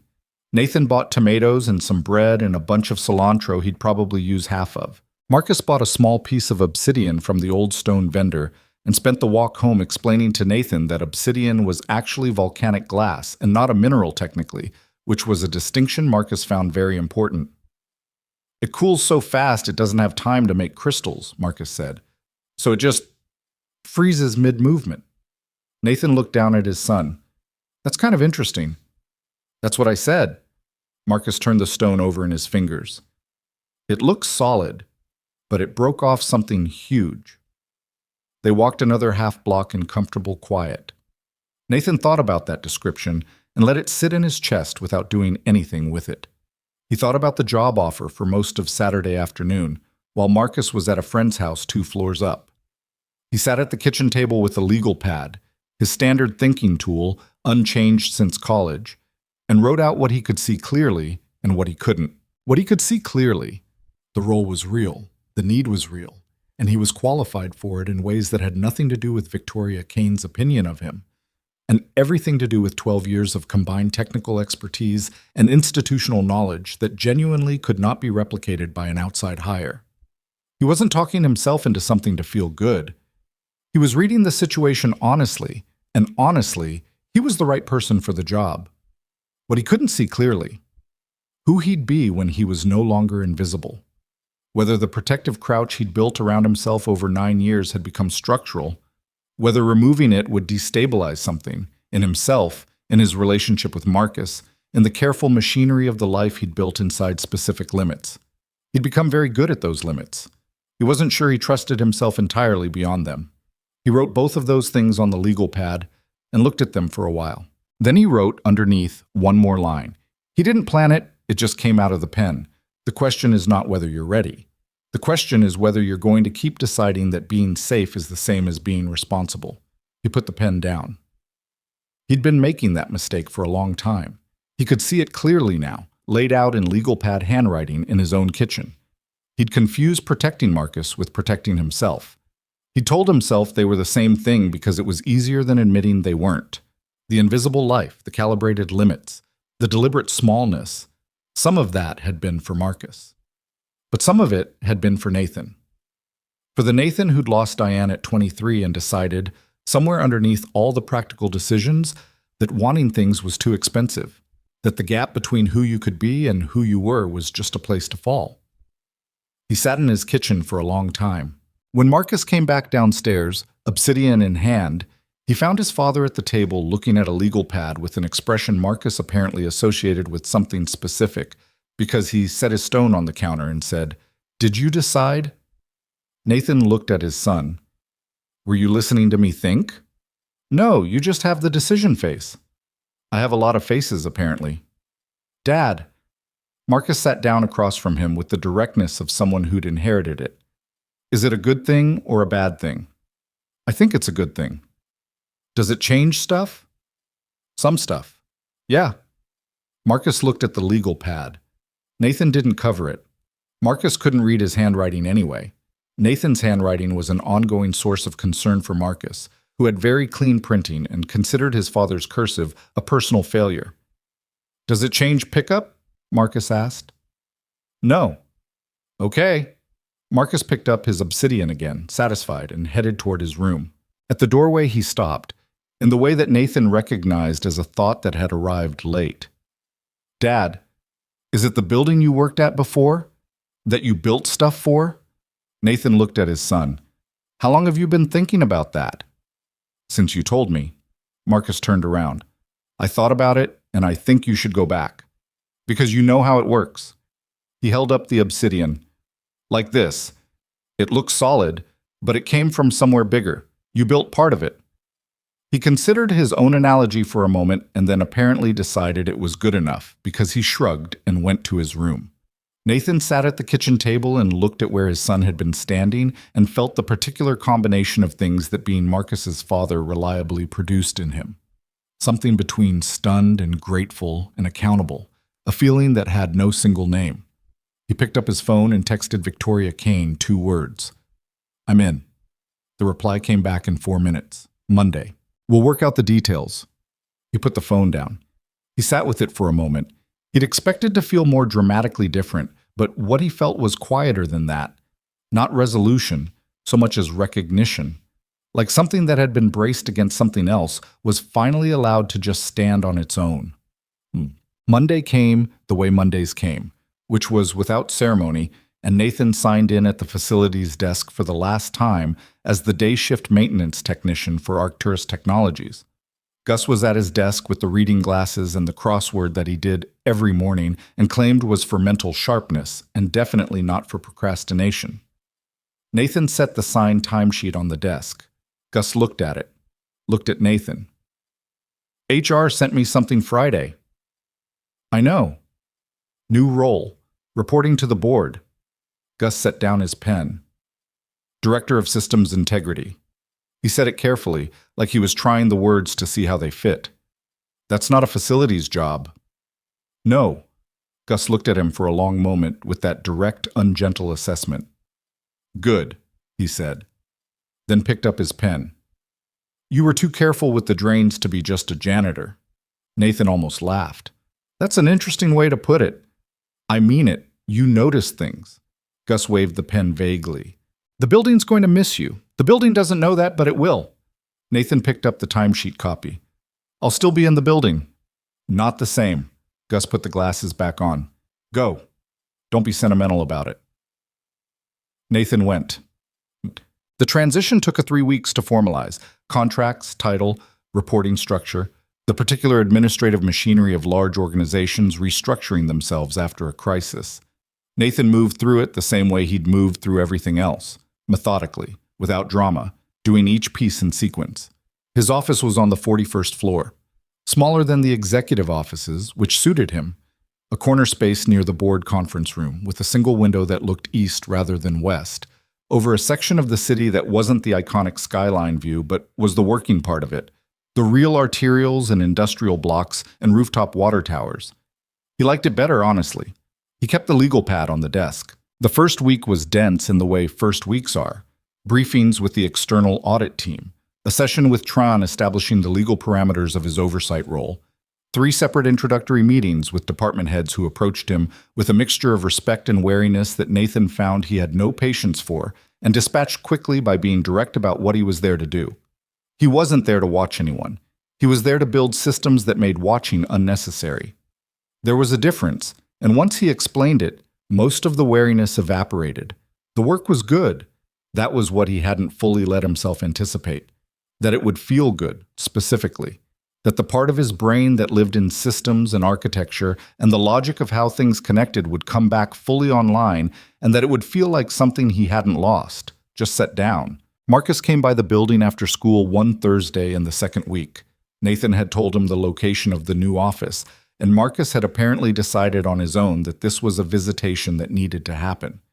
He appeared at the office door with his backpack on and his slightly damp post-school look, assessed the space in the way he assessed spaces, and then walked to the window and looked out. This is the real part of the city, Marcus said. That's what I thought. Marcus turned around and looked at the room. At Nathan's desk, the legal pad, the 2 monitors, the whiteboard on the wall with a systems diagram Nathan had been working on. Marcus studied the diagram for a moment with the focused attention he gave things that interested him. Is that the building? He asked. The systems inside the building. Marcus looked at it longer. It looks like the bridge, he said. All the cables. Nathan looked at the diagram. It did, actually. The network of dependencies and connections and load-bearing relationships, drawn in blue marker on whiteboard, had the same visual logic as a cable stay structure. Yeah, he said. It kind of does. Marcus seemed satisfied. He turned around and sat down in the visitor's chair and took out his homework, which was his way of indicating he intended to stay for a while. And Nathan let him, and they sat in the office together with the working part of the city outside the window and the diagram on the wall and the quiet that was the specific, comfortable kind. The formal results of the external investigation came in 5 weeks after Nathan started in the new role. Mercer and Whitfield had both entered cooperation agreements. The third executive, a woman named Callis, who had served as the internal accountant who built the shadow ledger structure, cooperated fully in exchange for negotiated sentencing. The Singapore-based shell entities were identified, and the regulatory authorities in 2 countries were pursuing asset recovery. The total fraud amount was confirmed at $39.2 million, of which approximately $22 million remained recoverable. Kavanaugh presented the summary to the full board and then presented a second document. The structural changes to the company's governance framework, including the formal establishment of Nathan's oversight role with direct board reporting, mandatory independent financial audits on a quarterly rather than annual cycle, and a revised executive accountability protocol with teeth in it. Nathan was present for the board session in a different capacity than the last time, not as someone being questioned, but as someone who'd been asked to speak to the structural changes. He stood at the front of the room where he'd once sat in the arc of chairs and walked the board through the system's changes and what they were designed to prevent. And he was direct and precise and didn't perform confidence he didn't have or downplay confidence he did. Afterward, in the corridor, Victoria fell in to step beside him. She'd been reinstated to her CEO role 2 weeks earlier, following the governance review that had found no evidence she'd been involved in or aware of the fraud, a finding that the board had presented publicly with the specific language of exoneration because Mercer and Whitfield had both confirmed in their cooperation statements that they deliberately excluded her from the financial structures. That had been its own complicated thing to absorb, Nathan suspected. The knowledge that people she'd trusted had lied to her systemically. He hadn't asked her about it directly, but he'd watched her operate in the weeks since reinstatement, and he could see it in the way she ran meetings, a particular sharpness around assumptions, a resistance to taking things on faith that had a new quality to it. She was the same person, but she'd had the kind of experience that recalibrates certain things, and she was visibly doing the recalibration work. "Good presentation," she said as they walked. It was straightforward material. The straightforward ones are usually the hardest to present well. She glanced at him. "You don't over-explain." "I trust people to follow." "That's rarer than it sounds." She paused near the conference room she used on Thursday mornings, the same one Nathan had fixed the window in another life. She stopped at the door and looked at him. "Can I ask you something?" "Sure." "Do you regret any of it? The 2 years? The job you were doing?" She was careful with the question, not clinical. "I've thought about it. What it cost you. Professionally, I mean." Nathan thought about it honestly. He did that before he answered her questions, he'd noticed, more than he did with most people. "Some of it," he said, "the parts where I couldn't use what I actually knew, that was hard sometimes. Not the work itself, but the knowing and not being able to." She nodded. "But you stayed." "Marcus needed what the job gave me. I wasn't going to choose my career over him." "No," she said. "I can see that." She looked at the door and then back at him. "I want to say something, and I want to say it here, not in a meeting and not as a formal thing." He waited. "I was wrong about more than the party," she said. "I've been running this company in a way that—" She stopped. Started again. "I was good at building things, and I got comfortable with the idea that being good at building things was enough. I stopped actually looking at the people in the building. The real ones." Her jaw moved slightly. "And that's how 14 months of fraud happened right underneath me. And that's how a man who helped build the foundation of this company spent 2 years mopping its floors without anyone thinking to ask who he was." She held his gaze. "Those two things aren't separate. They're the same failure." Nathan looked at her. She was doing the thing she sometimes did that he'd come to recognize. The actual accounting. The real one. Not the version that let her off the hook. She was harder on herself in private than she ever let show in the room. He'd noticed that too. "You're fixing it," he said. "I'm trying to." "That's all it is. You try, and then you do the next thing." He paused. "You're not going to get it perfect. That's not the point." She looked at him with something that took him a moment to identify, because it was vulnerability, and she wore it like something unfamiliar, like a garment borrowed for an occasion. "How are you not angrier?" she asked. "At me, at all of it." Nathan thought about that. He thought about the parking structure and the envelope in his locker, and Marcus's obsidian and the legal pad, and 9 years of keeping the fire in his chest small enough to live on. He thought about what anger costs, held long, and what it buys. "I was angry," he said. "I'm not saying I wasn't. That night at the party, yeah, and other nights." He looked at the floor for a second and then back at her. But angry at what exactly? At you for not seeing me? Everyone was not seeing me. The whole building was not seeing me. At some point, the choice is whether you spend energy being angry at all the people who look through you or whether you spend it on the thing that's actually yours to do. He paused. I had Marcus, and I had the work, even the cleaning work. There's dignity in it, keeping a space functional, knowing a building well enough to hear when something's wrong. He looked at her directly. I'm not going to pretend that what happened at the party was okay. It wasn't. But it also didn't define me unless I decided it did. And I decided it didn't. The corridor was quiet. Somewhere down the hall an elevator chimed. Victoria Kane looked at him for a long time. She was trying to find a word for something. He could see the search. She didn't find one that satisfied her, and she let that be okay rather than pushing past it. Thank you, she said, and she meant it the way people mean it when they're not sure it's enough and are saying it anyway. You're welcome, he said, and he meant that too. The company's annual celebration was in October. 6 months after the board meeting, 4 months after Nathan had started in the new role, 3 months after the last of the fraud investigation had moved from the company's hands into the legal systems. Arcturus Technologies had come through the worst of it, not unscathed, because nothing comes through that kind of thing unscathed, but stabilized. The stock had recovered most of its lost ground.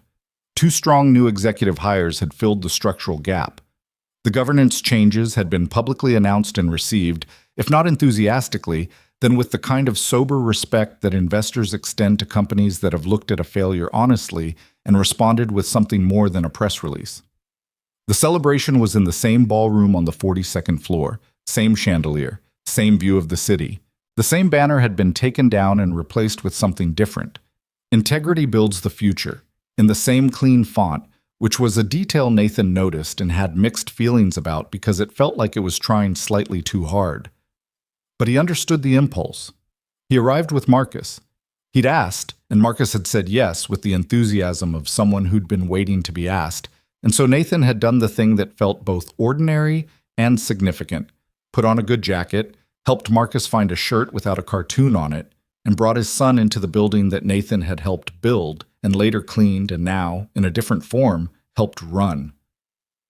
Marcus walked through the lobby with his head tilted back looking at the architecture, and Nathan watched him do it. He thought about all the times he'd come through that lobby in the other direction, tired, at the end of a long shift, invisible to everyone moving past him in both directions. He didn't feel the need to mark it dramatically. It was just a thing that was true, and the true things don't need ceremony to stay true. In the elevator, Marcus pressed the button for 42 himself. That's the top? Marcus asked. Second from the top, 43 is mechanical. What's in the mechanical floor? HVAC systems, elevator equipment, some structural support infrastructure. Marcus looked at him. You've been up there. Many times. Can I? No. Marcus accepted this with the resignation of someone who'd learned to pick his battles. Is the party going to be boring? Parts of it. Which parts? The speeches. How many speeches? I genuinely don't know. The doors opened on 42 and Marcus walked out into the ballroom level with the same tilted head assessment he gave everything, and Nathan followed him in. The room was full in the way it was full 6 months ago, the same 400-person configuration of a company event, but the atmosphere was different, more careful, maybe, or more honest, the way a room feels after something hard has happened and hasn't been pretended away. People were glad to be there. He could see that. Genuinely glad, the specific gladness of people who'd been through something uncertain and had come out the other side still employed, still functional, still part of something that had decided to be worth being part of. People looked at Nathan when he walked in. Not the way they'd looked at him before. The way a building looks at furniture, with complete visual non-registration. They looked at him the way you look at someone you owe something to, some more comfortable with it than others. Dom from facilities, standing near the drinks table, caught his eye and lifted his glass. Priya was talking to someone near the bar and interrupted her own conversation to walk over and say, I heard everything and I'm not surprised at all. Also, you should have told us. Which was the most Priya sentence he'd ever heard, and he found himself genuinely smiling at her. Marcus, at his side, observed all of this with the careful attention of a 9-year-old cataloging information for later analysis. "People like you here," Marcus said. "Some of them. More than some. Let's say a meaningful percentage." Marcus looked around the room. "Is she here? The one who was mean to you?" Nathan didn't ask how Marcus knew about that, because of course Marcus knew. Marcus absorbed information from his surroundings the way certain materials absorbed water, completely and quietly. "She's not mean," Nathan said. "She made a bad choice one night. It's different." Marcus looked unconvinced but was apparently willing to table it. "Is she here?" "Probably. It's her company." Marcus seemed to file this. They moved through the room, Nathan stopping to talk with Kavanaugh, who shook his hand and shook Marcus's hand with equal seriousness, which Marcus appreciated because adults who shook his hand seriously rather than with the condescending lightness reserved for children were immediately elevated in his estimation. They were near the window, looking out at the city lit up in the October dark, when Victoria Kane appeared beside them. She had seen them from across the room.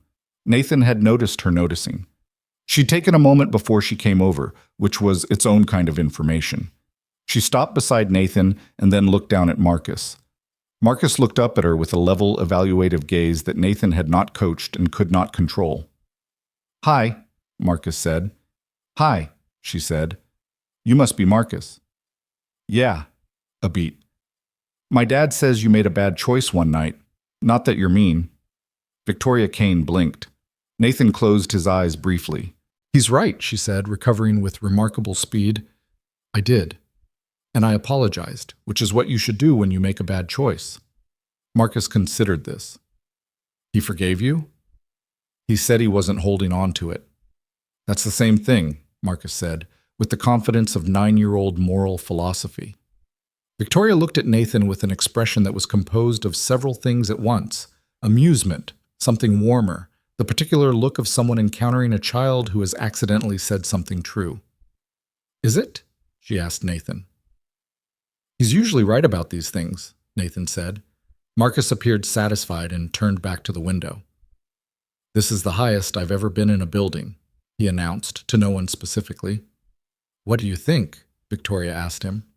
Marcus looked out at the city, the grid of lights extending in every direction, the bay in the distance catching the reflection of everything above it. He put his hand on the glass, which Nathan gently redirected, and then stood with his hands at his sides like a small person trying to take in something large. "I think the part you can't see is bigger than the part you can," Marcus said. "Like the foundations. All the stuff underground holding everything up." Silence for a moment. "Your dad talked to you about that?" Victoria said. "I thought of it myself." He paused. "But Dad explained stuff good." Victoria looked at Nathan. He looked back at her, and there was something in that moment that neither of them framed or named. Just a recognition, mutual and quiet, of being in the same room with something neither of them had planned on, and neither of them was going to pretend wasn't there. She looked away first, back at the city. "He does explain things well," she said. "I've noticed." Marcus apparently decided this conversation had reached a natural conclusion and asked if there was food, which there was, and Nathan guided him toward the buffet table with a hand on his shoulder and felt the ordinary miraculous weight of his son's 9-year-old shoulder blade under his palm, solid and specific and entirely, incalculably his. Later that evening, after the speeches, there were 4, which was 3 more than necessary, though Kavanaugh's was short and genuine, and Nathan's own brief remarks, which he hadn't planned to make until Kavanaugh put a microphone in his hand, were received with the kind of silence that meant people were actually listening. Nathan found himself alone for a moment on the far side of the room near the window. He stood, looking out. He thought about the version of this story that he'd carried for a long time. The version where losing Diane meant he had to make himself smaller, where being a good father required giving up being anything else, where the right thing to do with a career he'd built and a talent he'd worked for was to fold it up quietly and call it sacrifice. He'd been so convinced that the smallness was the responsible choice that he'd never asked whether the smallness was actually hurting Marcus, whether a father who had decided to stop wanting things was a good model for a son who was going to need to want things his whole life. He hadn't been a bad father. He knew that. He'd been present and consistent and honest with Marcus in the ways that mattered, and Marcus was, by any measure, a whole and grounded kid. But there was a version of fatherhood that wasn't just providing and protecting. There was the version where you showed your kid what it looked like to be a whole person, to want something and go after it, to get knocked down and get back up, not because you're performing resilience for an audience, but because there's something that needs doing and you're the one who knows how to do it. He hadn't been showing Marcus that version. He was showing it now. That was the thing he wanted to hold on to. Not the title, not the vindication, not even the satisfaction of having been right about the fraud. Those things were real, but they weren't the heart of it. The heart of it was Marcus in the elevator pressing the button for 42, Marcus at the window saying the part you can't see is bigger than the part you can, Marcus sitting in the visitor's chair doing homework in a room full of systems that hummed with his father's fingerprints, 9 years old and entirely unafraid of what the future had in it. He'd done that. Not perfectly. Nothing was ever done perfectly, and the pretense of perfection was itself a kind of dishonesty. He'd done it badly in some ways, and those ways had cost him things he couldn't get back. But he'd done it with everything he had, every day, without quitting. That was what he had to offer Marcus in the end. Not a clean story, not a redemption arc with its edges sanded down. Just the true version. A man who lost almost everything, held on to the one thing that mattered most and kept moving, and eventually found his way back to himself without losing his son in the process. There are people who think that being unseen makes you less, that the measure of a person is proportional to the room's awareness of them, that if no one is watching, what you do doesn't fully count. Nathan Ryder had spent 2 years being invisible in a building he'd helped build, and he knew something about that. He knew that the cables don't stop working when no one's looking at them. The foundation doesn't stop holding when no one's thinking about it.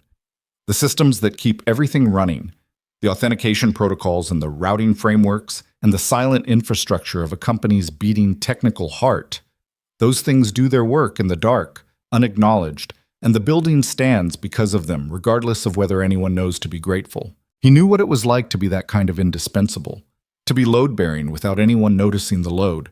He also knew what it was like to stop pretending you didn't need to be seen. Both things were true. That was the whole of it.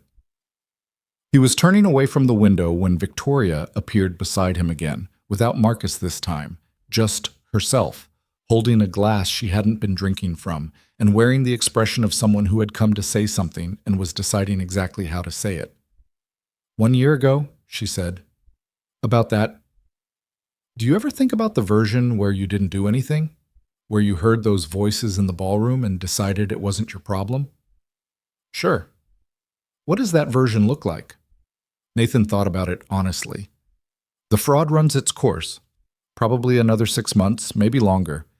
By the time it surfaces, the money's gone and the structure's insulated enough that prosecution is complicated. The company either survives badly or doesn't survive. He paused. The people on 30 through 38 lose their jobs. Some of them lose more than that.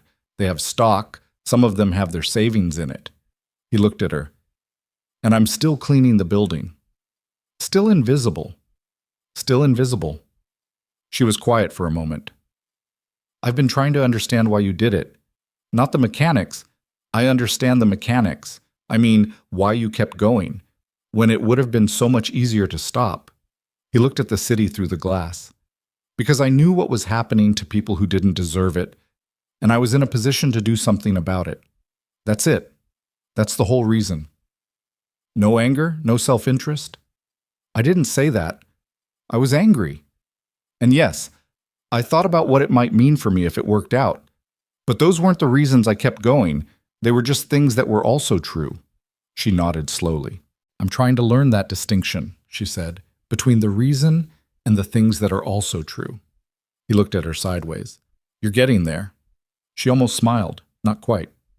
How can you tell? Because 6 months ago, you wouldn't have said you were trying to learn something.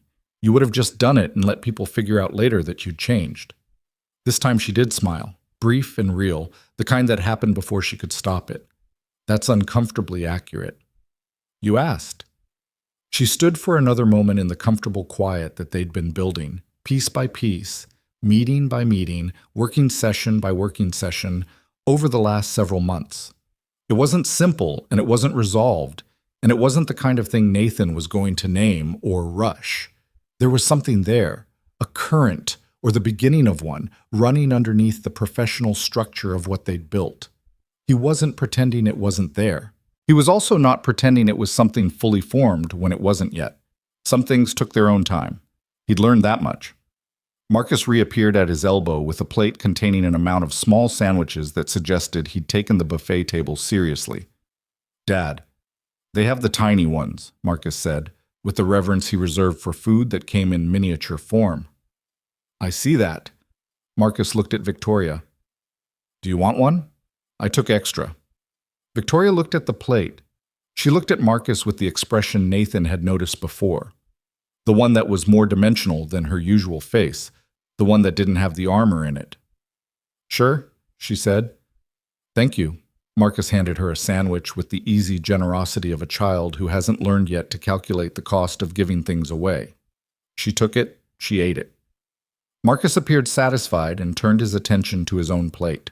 Nathan looked at his son and then at the woman beside him, and the city spread out below them all, enormous and indifferent and full of a million different versions of invisible people doing necessary work in the dark. And he felt the complicated specific weight of a life that had not gone the way he planned, and had somehow become, in the going wrong and the holding on and the showing up, exactly what it needed to be. Not perfect, not finished, not without the things that had been lost along the way, because those things were real and they stayed real, but standing, under its own load. The foundation deeper than what you could see. That was enough, more than enough. It was, in the end, everything.